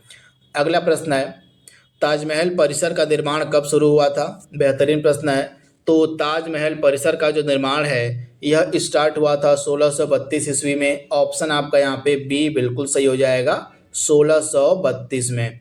कोशिका की खोज यानी कि सेल्स जो होती हैं हमारे शरीर में, जो हमारे शरीर की कोशिकाएं होती हैं उनकी खोज किसके द्वारा करी गई थी, रॉबर्ट हुक के द्वारा। ऑप्शन आपका ए यहाँ पे सही हो जाएगा, रॉबर्ट हुक। 29वां प्रश्न है, कोलेरू झील किस राज्य में स्थित है, तो यह जो कोलेरू झील है आपको देखने को मिलेगी कहाँ पर, आंध्र प्रदेश राज्य में, यानी कि ऑप्शन आपका सी यहाँ पे बिल्कुल सही हो जाएगा। आंध्र प्रदेश में यह इम्पॉर्टेंट झील है जिसका नाम है कोलेरू। स्वामी एंड फ्रेंड्स, यह किसका उपन्यास था? स्वामी एंड फ्रेंड्स किसका उपन्यास है? तो यह उपन्यास है, आप लोग याद देखिएगा किसका, तो आर के नारायण का। यह पहला उपन्यास था। ऑप्शन आपका ए यहाँ पे बिल्कुल सही हो जाएगा। आर के नारायण का यह पहला उपन्यास था जिसका नाम है स्वामी एंड फ्रेंड्स। 31वां प्रश्न आपके सामने है। गदर पार्टी के सह संस्थापक कौन माने जाते हैं? तो इनका नाम है लाला हरदयाल। ऑप्शन आपका यहाँ पे बी बिल्कुल सही हो जाएगा। गदर पार्टी की जो स्थापना है अमेरिका के सैन फ्रांसिस्को में की गई थी वर्ष 1913 में। और फेसबुक का संस्थापक कौन है? तो फेसबुक की स्थापना करी गई थी मार्क जकरबर्ग के द्वारा। ऑप्शन आपका बी यहाँ पे बिल्कुल सही हो जाएगा। वहीं जोसेफ बेजोस के द्वारा जो है अमेजन कंपनी की स्थापना करी गई है, अमेजॉन की। एलन मस्क जो है स्पेस एक्स के मालिक हैं। इसके अलावा टेस्ला कंपनी के मालिक भी जो है यही हैं, एलन मस्क। इसके अलावा वर्तमान में x.com यानी कि जो ट्विटर का नाम अब एक्स कर दिया गया है, इसके भी मालिक हैं आपके मार्क जकरबर्ग। इसके अलावा बिल गेट्स जो है माइक्रोसॉफ्ट फाउंडेशन के मालिक हैं। तो ये फैक्ट आप याद रखिएगा। अगला प्रश्न है, भारतीय राष्ट्रीय कांग्रेस का पहला अधिवेशन कब आयोजित किया गया था? भारतीय राष्ट्रीय कांग्रेस का जो पहला अधिवेशन है यह दिसंबर 1885 को आयोजित किया गया था। ऑप्शन आपका बी यहाँ पे बिल्कुल सही हो जाएगा। और इसकी जो अध्यक्षता है व्योमेश चंद्र बनर्जी के द्वारा करी गई थी। WC बनर्जी के द्वारा जो है इसकी अध्यक्षता करी गई थी पहले अधिवेशन की। तो ये फैक्ट आप याद रखिएगा। सेवा क्षेत्र में किसी भी सेवा क्षेत्र किसी भी अर्थव्यवस्था के किस क्षेत्र का एक हिस्सा है? तो तृतीय क्षेत्र। आप याद रखिएगा, जो तृतीय क्षेत्र होता है इसी के अंतर्गत जो है आपका सर्विस सेक्टर आता है, यानी कि सेवा क्षेत्र आता है। तो आप लोग याद रखिएगा तृतीय क्षेत्र के अंतर्गत। अगला प्रश्न आपके स्क्रीन पर है, और किसी उद्योग में कच्चे माल के रूप में किस उद्योग में कच्चे माल के रूप में चूने के पत्थर का प्रयोग किया जाता है? तो राइट आंसर क्या हो जाएगा? सीमेंट उद्योग में। ऑप्शन बी आपका बिल्कुल सही हो जाएगा। जो सीमेंट इंडस्ट्री है और यहाँ पर कच्चे माल के रूप में जो है चूने के पत्थर का प्रयोग किया जाता है। तमस किसका फेमस उपन्यास है? तमस तो भीष्म साहनी, इन्हीं के द्वारा यह उपन्यास लिखा गया है। यह एक हिंदू उपन्यास है जिसका नाम है तमस। ऑप्शन आपका यहाँ पे सी बिल्कुल सही हो जाएगा, भीष्म साहनी। अगला प्रश्न आपके स्क्रीन पर है, भारत में पहला नाभिकीय विद्युत ऊर्जा संयंत्र कहाँ स्थापित किया गया था? तो भारत का जो पहला नाभिकीय विद्युत संयंत्र है यह महाराष्ट्र के तारापुर में स्थापित किया गया था। लोकेशन आप याद कर लीजिएगा, महाराष्ट्र के तारापुर में इसकी स्थापना करी गई थी। सरदार सरोवर बांध किस नदी पर बना है? तो जो फेमस सरदार सरोवर बांध है यह आपको गुजरात में नर्मदा नदी पर देखने को मिल जाएगा। तो राइट आंसर क्या हो जाएगा? नर्मदा नदी पर। कहाँ पर? तो गुजरात में इसको बनाया गया है। अगला प्रश्न है, प्रोग्रामिंग लैंग्वेज जो जावा है इसका आविष्कार किसके द्वारा किया गया है? तो जावा जो एक प्रोग्रामिंग लैंग्वेज है इसका आविष्कार किया गया है जेम्स गॉसलिंग के द्वारा। ऑप्शन आपका यहाँ पे बी बिल्कुल सही हो जाएगा, जेम्स गॉसलिंग। भारत ने पहली बार ओलंपिक खेलों में किस वर्ष भाग लिया था? तो वर्ष 1900 में। आप लोग याद रखिएगा, वर्ष 1900 में जो पेरिस ओलंपिक हुए थे पहली बार जो है इंडिया ने यहाँ पे पार्टिसिपेट किया था, भाग लिया था। तो राइट आंसर क्या हो जाएगा? 1900 में, ऑप्शन ए। अगला प्रश्न है, सुकन्या समृद्धि योजना का शुभारंभ किसके द्वारा किया गया था? तो वर्ष 2015 में प्रधानमंत्री नरेंद्र मोदी जी के द्वारा जो है इस योजना को स्टार्ट किया गया था। तो राइट आंसर क्या हो जाएगा? नरेंद्र मोदी जी के द्वारा 2015 में इसको स्टार्ट किया गया था। आगे इसकी डिटेल को हम देखेंगे, फिलहाल इस प्रश्न को सॉल्व कर लेते हैं। 1906 में भारत का प्रथम राष्ट्रीय ध्वज कहाँ फहराया गया था? तो 1906 में भारत का जो पहला राष्ट्रीय ध्वज था यह फहराया गया था कोलकाता में। ऑप्शन आपका यहाँ पे बी बिल्कुल सही हो जाएगा, कोलकाता में। यहाँ पे डिटेल आप देख सकते हैं सुकन्या समृद्धि योजना का। तो इसकी शुरुआत यहाँ पे आप देख पा रहे हैं। इस योजना की जो शुरुआत है पीएम नरेंद्र मोदी ने 22 जनवरी 2015 को बेटी बचाओ बेटी पढ़ाओ अभियान के एक अंग के रूप में करी थी। तो ये फैक्ट आपको याद रखना है, इम्पॉर्टेंट है। अगला प्रश्न आपके स्क्रीन पर है, RTI अधिनियम यानी कि राइट टू इन्फॉर्मेशन जो एक्ट है यह कब प्रभावी हुआ था? तो RTI अधिनियम आपका प्रभावी हुआ था 2005 में। ऑप्शन आपका डी यहाँ पे सही हो जाएगा, 2005 में। संयुक्त राष्ट्र सुरक्षा परिषद में कितने अस्थायी यानी कि नॉन परमानेंट मेंबर हैं? तो टोटल इसमें आपके 10 नॉन परमानेंट मेंबर हैं, यानी कि आपका बी बिल्कुल सही हो जाएगा। और आपके इसमें जो है 5 परमानेंट मेंबर यानी कि अस्थाई सदस्य हैं। ये 5 अस्थाई सदस्य कौन कौन से, इनके नाम आप नोट डाउन कर लीजिएगा, यहाँ से प्रश्न आपके एग्जाम में पूछा जा सकता है। तो चाइना हो गया, फ्रांस हो गया, रूस हो गया, अमेरिका हो गया और यूनाइटेड किंगडम यानी कि ब्रिटेन हो गया। ये 5 इसके अस्थाई सदस्य हैं संयुक्त राष्ट्र सुरक्षा परिषद के। एक बार फिर से मैं आपको बता दे रहा हूँ, चीन हो गया, फ्रांस हो गया, रूस, अमेरिका, यूके, ये 5 इसके अस्थाई सदस्य हैं। ये फैक्ट आपको याद रखना है। अगला प्रश्न आपके स्क्रीन पर है। तो यहाँ पे आप देख पा रहे हैं जो सूचना का अधिकार अधिनियम है 12 अक्टूबर 2005 को लागू किया गया था। ये फैक्ट आप याद रखिएगा। यहाँ पे सुरक्षा परिषद के बारे में सारी डिटेल दी गई है, जिसको आप वीडियो को एक बार रोककर पढ़ लीजिएगा, इंपॉर्टेंट है ये डिटेल। तथा जो अस्थायी 10 सदस्य होते हैं सुरक्षा परिषद के संयुक्त राष्ट्र के, ये प्रत्येक 2 वर्ष के लिए चुने जाते हैं, यानी कि इनका टर्म जो है 2 वर्ष का होता है। इसके बाद जो है अगला सदस्य देश चुना जाता है। ये फैक्ट आप याद रखिएगा। बाकी 5 जो परमानेंट मेंबर हैं इनका नाम आपके सामने मेंशन है। अगला प्रश्न आपके स्क्रीन पर है, नौ कलेवर उत्सव किस राज्य का है? तो यह जो फेमस नौ कलेवर उत्सव है यह उड़ीसा राज्य में मनाया जाता है। ऑप्शन आपका यहाँ पे सी बिल्कुल सही हो जाएगा, उड़ीसा में। प्रधानमंत्री स्वास्थ्य सुरक्षा योजना कब शुरू की गई थी? तो 2003 में इसको स्टार्ट किया गया था। ऑप्शन सी आपका सही हो जाएगा। अगला प्रश्न आपके स्क्रीन पर है, 1875 ईस्वी में मोहम्मडन एंग्लो ओरिएंटल कॉलेज की स्थापना किसने की, जो बाद में जाकर अलीगढ़ मुस्लिम विश्वविद्यालय बना? तो इसकी स्थापना किसके द्वारा करी गई थी? सैयद अहमद खां के द्वारा जो है 1875 में मोहम्मडन एंग्लो ओरिएंटल कॉलेज की स्थापना करी गई थी और यही कॉलेज आगे चलकर अलीगढ़ मुस्लिम विश्वविद्यालय बनता है। तो राइट आंसर क्या हो जाएगा? सैयद अहमद खां। न्यूटन की गति का जो पहला नियम है इसको अन्य किस नाम से हम जानते हैं? तो इसको जो है जड़त्व का नियम भी कहा जाता है। तो ऑप्शन बी आपका बिल्कुल सही हो जाएगा, जड़त्व का नियम। लास्ट के 2 प्रश्न आपके सामने हैं। भारत में पहली रेलगाड़ी कब चली थी? तो 1853 में। आप सभी को पता है 16 अप्रैल 1853, ये डेट आप याद रखिएगा। 16 अप्रैल 1853 को जो है भारत में पहली रेलगाड़ी चली थी ठाणे से मुंबई के बीच में। ये फैक्ट आप याद रखिएगा। दिल्ली में जामा मस्जिद परिसद का निर्माण कब शुरू हुआ था?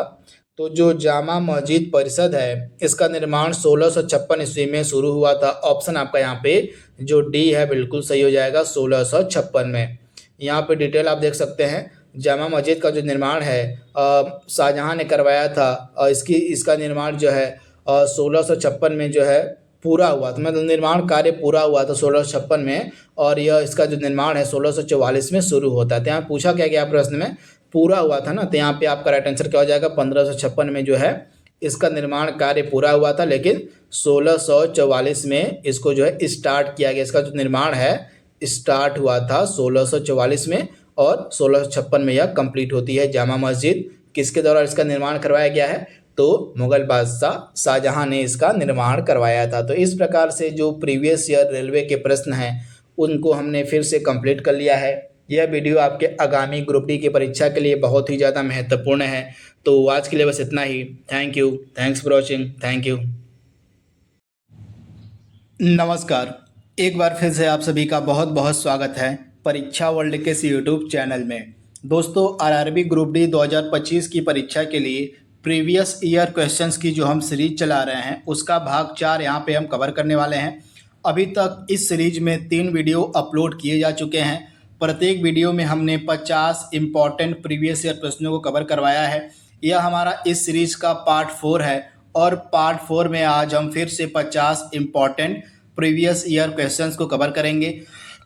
सभी प्रश्न आपके रेलवे ग्रुप डी परीक्षा 2025 के लिए बहुत ही ज़्यादा महत्वपूर्ण हैं।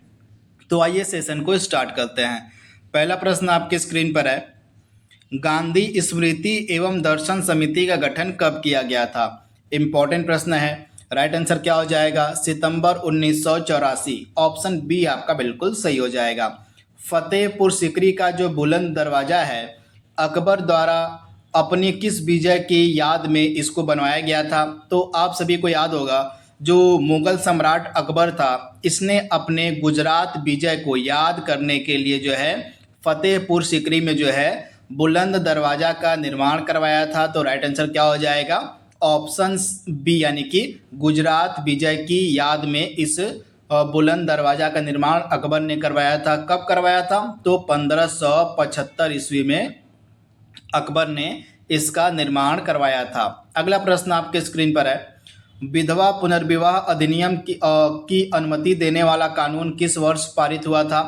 तो विधवा पुनर्विवाह की अनुमति देने वाला जो कानून था यह पारित किया गया था 1856 में। ऑप्शन आपका यहाँ पे जो बी है बिल्कुल सही हो जाएगा, 1856। तो इसके बारे में आप याद रखिएगा, ऑप्शन बी आपका यहाँ पे सही हो जाएगा। यूनिसेफ का यहाँ पे हेडक्वार्टर पूछा गया है कि कहाँ पर है, बेहतरीन प्रश्न है। तो यूनिसेफ का मुख्यालय आपको देखने को मिल जाएगा न्यूयॉर्क सिटी में, यानी कि न्यूयॉर्क शहर में। ऑप्शन बी आपका यहाँ पे सही है, न्यूयॉर्क में। अगला प्रश्न आपके स्क्रीन पर है, टेलीकॉम क्षेत्र में आईएसपी का पूरा नाम क्या होता है? तो टेलीकॉम क्षेत्र में आपने देखा होगा कई बार आईएसपी का जो है प्रयोग किया जाता है। तो इस आईएसपी का पूरा नाम क्या होता है?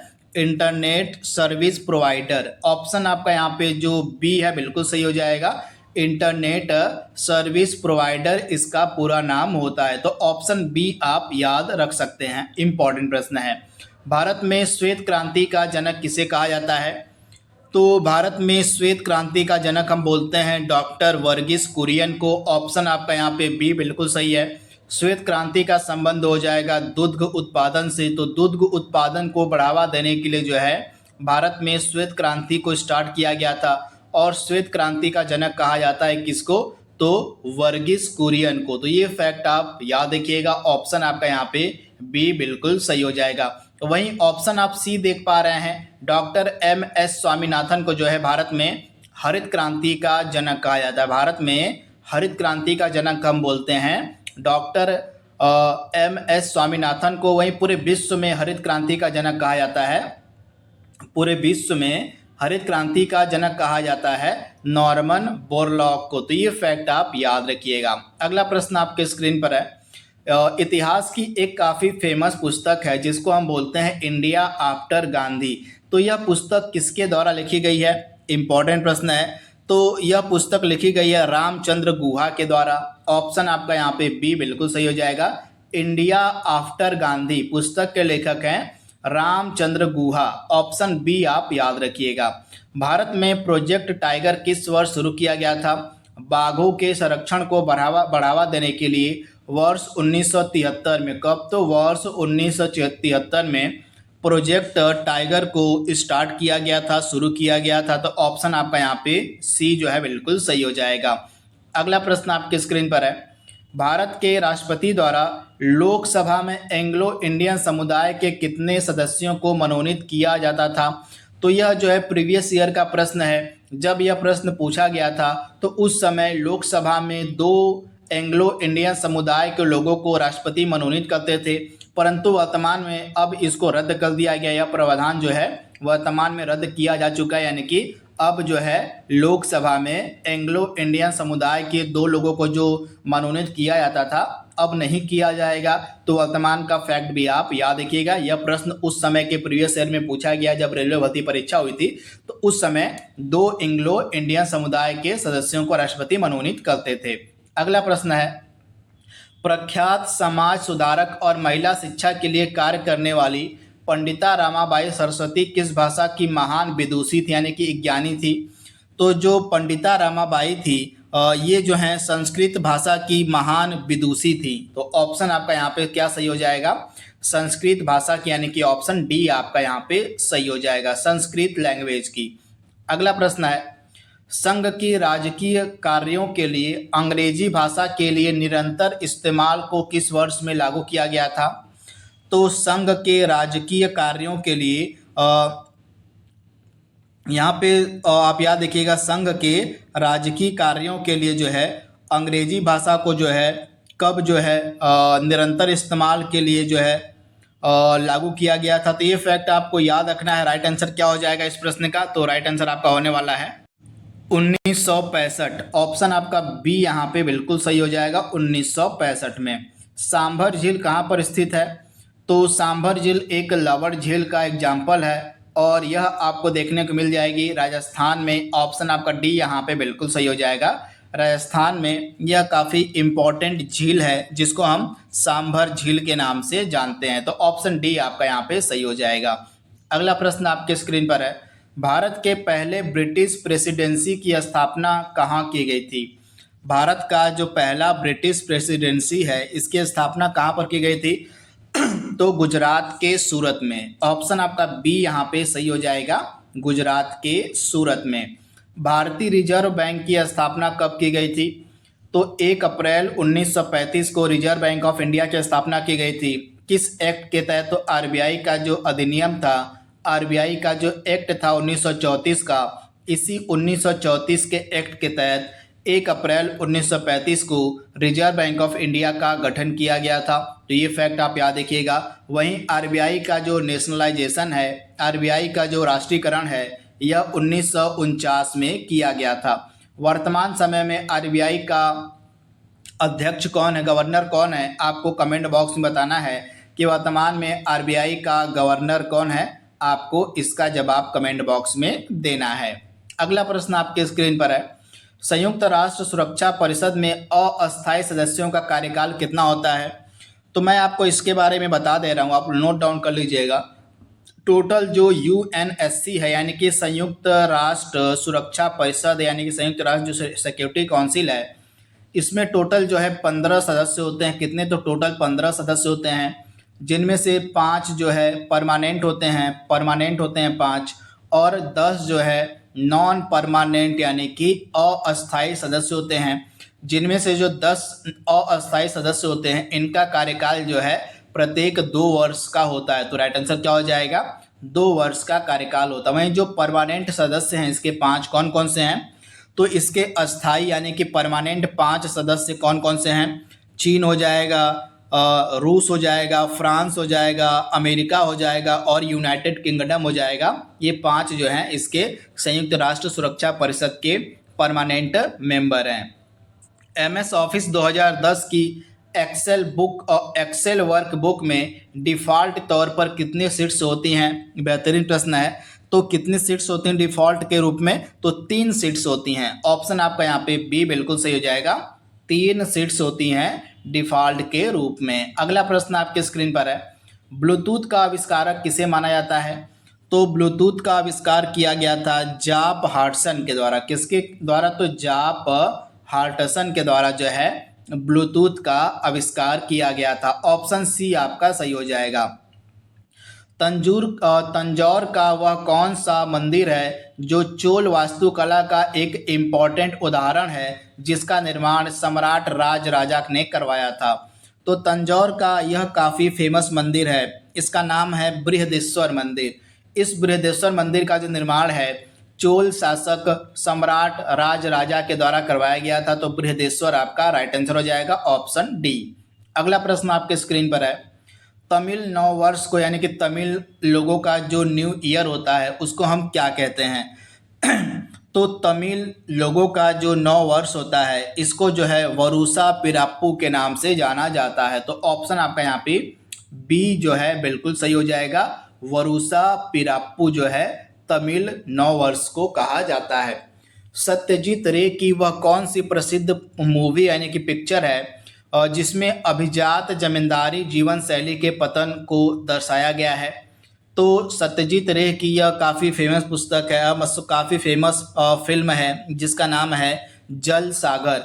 और इस जल सागर पिक्चर में जो है अभिजात जमींदारी जीवन शैली के पतन को दर्शाया गया है, दिखाया गया है। तो ऑप्शन आपका ए यहाँ पे बिल्कुल सही हो जाएगा, यानी कि इसमें जो है अभिजात जमींदारी जीवन शैली के पतन को दिखाया गया है। तो आप याद रखिएगा किसकी पिक्चर यह है जल सागर? तो सत्यजीत रे की है।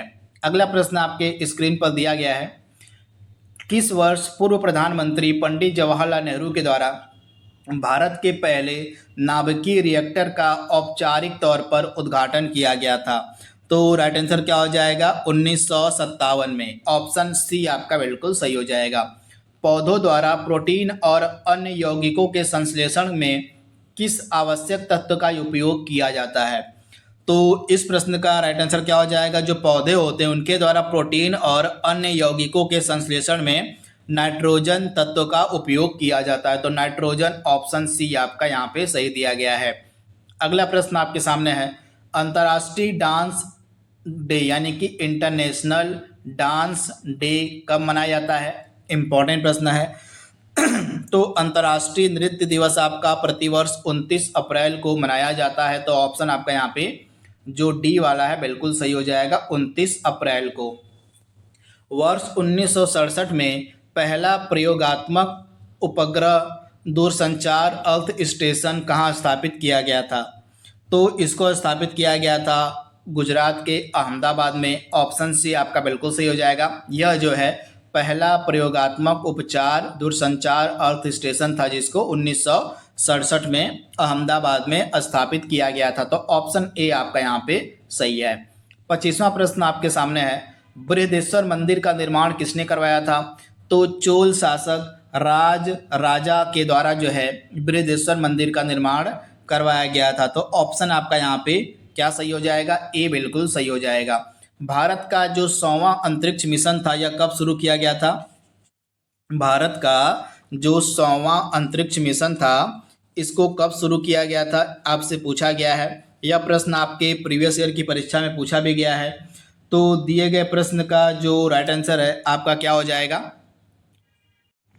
सितंबर 2012 में। सितंबर 2012 में जो है भारत का 100वां अंतरिक्ष अभियान जो है शुरू किया गया था। तो ऑप्शन आपका सी यहाँ पे सही हो जाएगा, सितंबर 2012 में।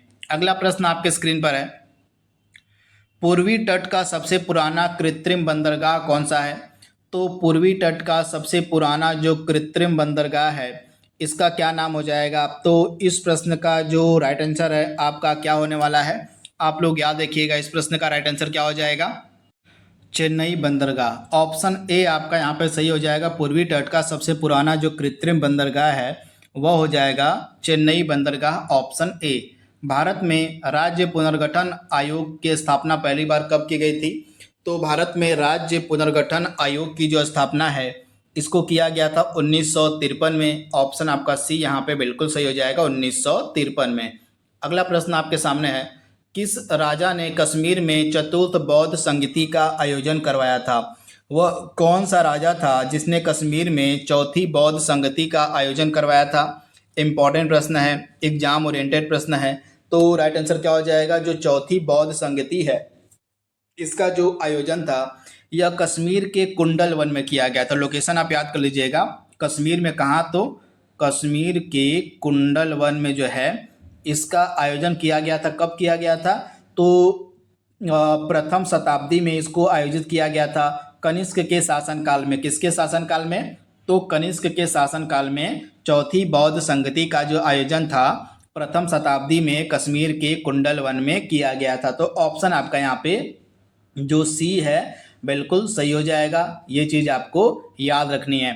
वहीं जो पहली बौद्ध संगति थी यह अजात शत्रु के शासनकाल में राजगृह में आयोजित की गई थी। दूसरी बौद्ध संगति कालाशोक के शासनकाल में वैशाली में आयोजित की गई थी। वहीं जो तीसरी बौद्ध संगति है वह अशोक के शासनकाल में पाटलिपुत्र में आयोजित की गई थी। तो चारों की लोकेशन मैंने आपको बता दी है। चार बौद्ध संगतियां हुई थी, चारों की लोकेशन किसके शासनकाल में इसको आयोजित किया गया था मैंने आपको बता दिया है। इसको आप नोट डाउन कर लीजिएगा। किस पहाड़ी की पश्चिमी सीमा पर भारतीय रेगिस्तान अवस्थित है? वह कौन सी पहाड़ी है जिसके पश्चिमी सीमा पर भारतीय रेगिस्तान है? तो अरावली। ऑप्शन आपका यहाँ पे जो ए है बिल्कुल सही हो जाएगा, अरावली और पहाड़ी के। अगला प्रश्न है, गरीबी हटाओ का जो नारा है किस राजनीतिक नेता का नारा था? गरीबी हटाओ का नारा किस राजनीतिक नेता का नारा था? तो इंदिरा गांधी का। भारत की ये पहली महिला प्रधानमंत्री थी श्रीमती इंदिरा गांधी। तो ऑप्शन आपका बी यहाँ पे सही हो जाएगा। भारत में जीएसटी को कब लागू किया गया था? तो भारत में वस्तु एवं सेवा कर यानी कि जीएसटी को 1 जुलाई 2017 को लागू किया गया था। ऑप्शन आपका सी यहाँ पे सही हो जाएगा। और भारत में प्रतिवर्ष जो 1 जुलाई का दिन होता है इसको जो है जीएसटी दिवस के रूप में हम मनाते हैं। यह जो वस्तु एवं सेवा कर यानी कि जो जीएसटी है यह एक अप्रत्यक्ष कर यानी कि यह एक इनडायरेक्ट टैक्स का एग्जाम्पल है, उदाहरण है। अगला प्रश्न है, किस प्रकार की मिट्टी में दक्कन के पठार के अधिकांश भाग को कवर किया है? तो वह कौन सी मिट्टी है जिसने दक्कन के पठार के अधिकांश भाग को कवर किया हुआ है? बेहतरीन प्रश्न है। इस तरह के प्रश्न आपसे एग्जाम में पूछे जाएंगे तो राइट आंसर क्या हो जाएगा? काली मिट्टी, यानी कि जो ब्लैक सॉइल है, जो काली मिट्टी है, इसने दक्कन के पठार के अधिकांश भाग को कवर किया हुआ है। एशियाई विकास बैंक का मुख्यालय पूछा गया है कि कहाँ पर है?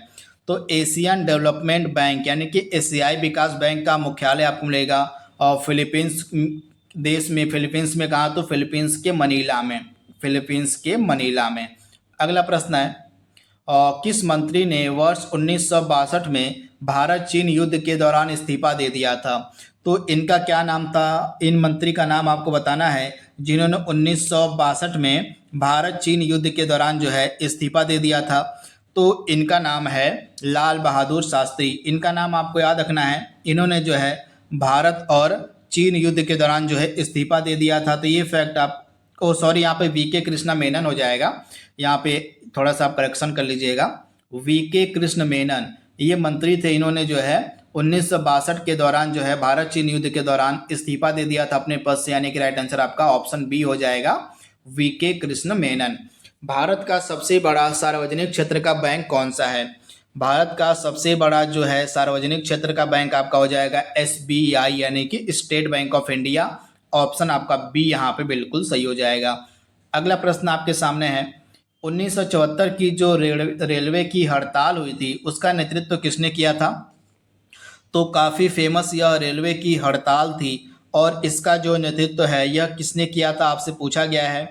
तो दिए गए प्रश्न का राइट आंसर क्या हो जाएगा? जॉर्ज फर्नांडिस। ऑप्शन आपका यहाँ पे जो सी है बिल्कुल सही हो जाएगा। इन्होंने 1974 की रेलवे हड़ताल का जो है नेतृत्व किया था।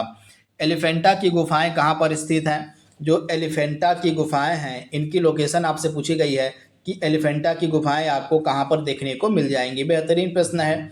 तो राइट आंसर आपका क्या हो जाएगा यहाँ पे? धारपुरी द्वीप पर। यह जो है धारपुरी द्वीप पर आपको एलिफेंटा की गुफाएं देखने को मिल जाएंगी। यह कहाँ पर है? तो महाराष्ट्र के औरंगाबाद में। ये लोकेशन भी आप याद कर लीजिएगा। महाराष्ट्र का जो औरंगाबाद है यहीं पर आपको यह देखने को मिल जाएगा एलिफेंटा की गुफाएं। तथा यह जो एलिफेंटा की गुफाएं हैं यह यूनेस्को की वर्ल्ड हेरिटेज साइट भी है।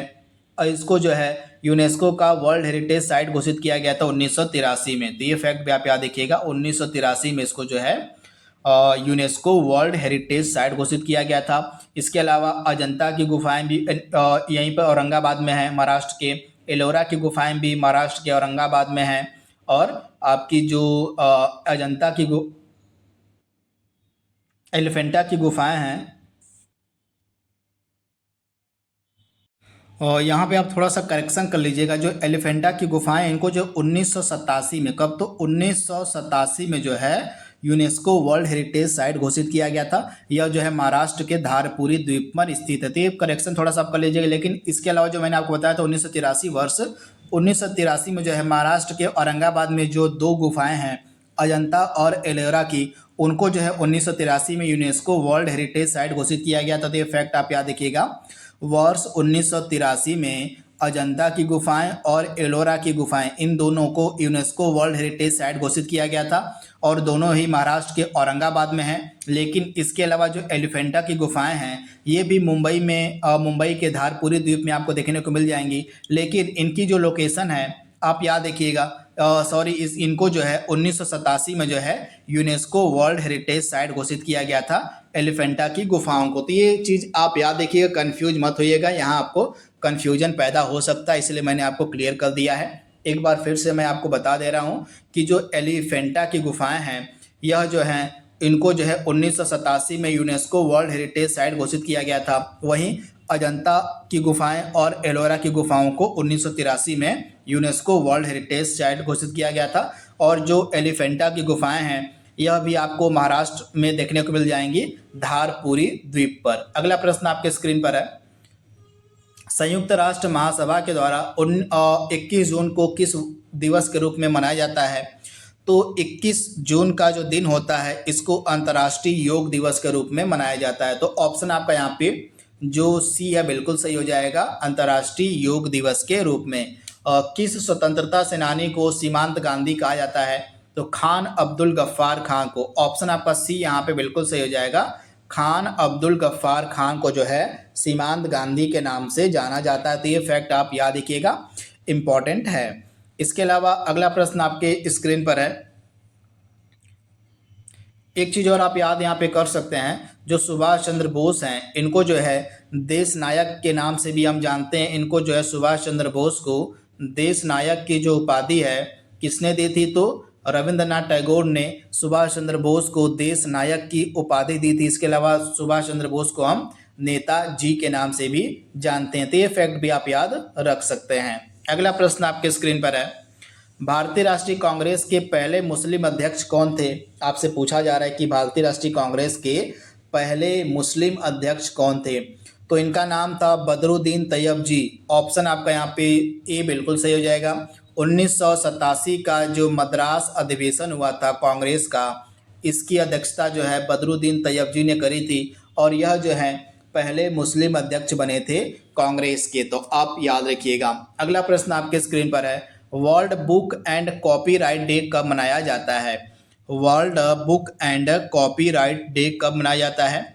तो इस प्रश्न का राइट आंसर आपका क्या होने वाला है, जो वर्ल्ड बुक और कॉपीराइट डे है इसको प्रतिवर्ष हम कब मनाते हैं, 23 अप्रैल को। ऑप्शन सी आपका सही हो जाएगा, 23 अप्रैल को। अगला प्रश्न आपके सामने है, 1920 से लेके 22 के दौरान असहयोग आंदोलन का नेतृत्व किसने किया था, तो महात्मा गांधी ने किया था। यह जो असहयोग आंदोलन था 1 अगस्त 1922 को जो है स्टार्ट होता है। ये फैक्ट 1920 को स्टार्ट होता है असहयोग आंदोलन। तो ये फैक्ट आप याद रखिएगा।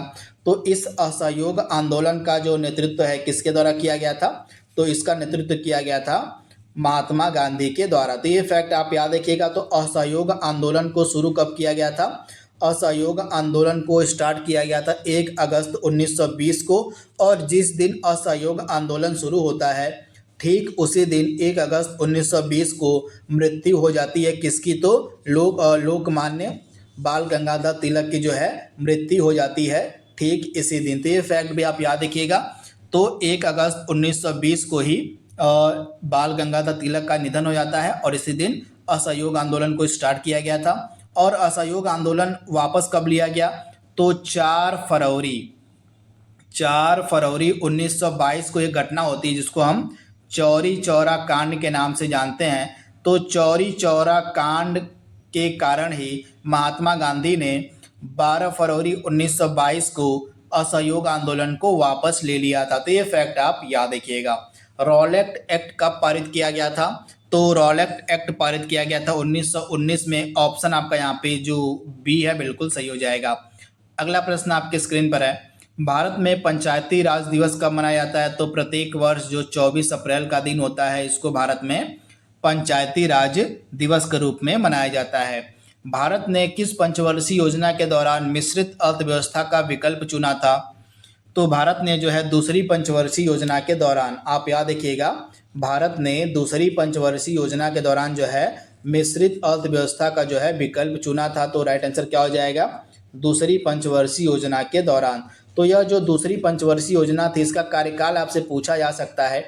तो आपको याद रखना है जो सेकेंड 5 ईयर प्लान था, जो दूसरी पंचवर्षीय योजना थी, इसका समय काल था 1956 से लेके 61 तक। 1956 से लेके 61 तक चलती है दूसरी पंचवर्षीय योजना। और जो दूसरी पंचवर्षीय योजना थी यह पीसी महालनोबिस मॉडल पर आधारित थी। और इस दूसरी पंचवर्षीय योजना में भारी उद्योगों एवं खनिजों को प्राथमिकता दी गई थी।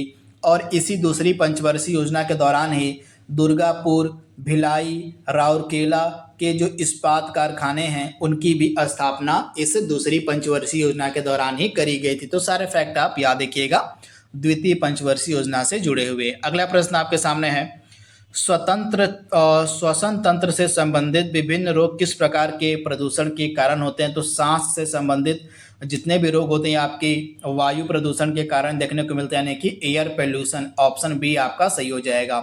चौरा चौरी कांड कब हुआ था, तो आपका यह जो चौरा चौरी कांड है 4 फरवरी 1922 को हुआ था। और इसी चौरा चौरी कांड के कारण ही महात्मा गांधी ने जो है असहयोग आंदोलन को वापस ले लिया था। तो ऑप्शन बी आपका यहाँ पे सही हो जाएगा, 4 फरवरी 1922 को। अगला प्रश्न आपके सामने है, राष्ट्रीय ग्रामीण स्वास्थ्य मिशन किस वर्ष में शुरू किया गया था? तो इसको शुरू किया गया था वर्ष 2005 में। ऑप्शन सी आपका सही हो जाएगा।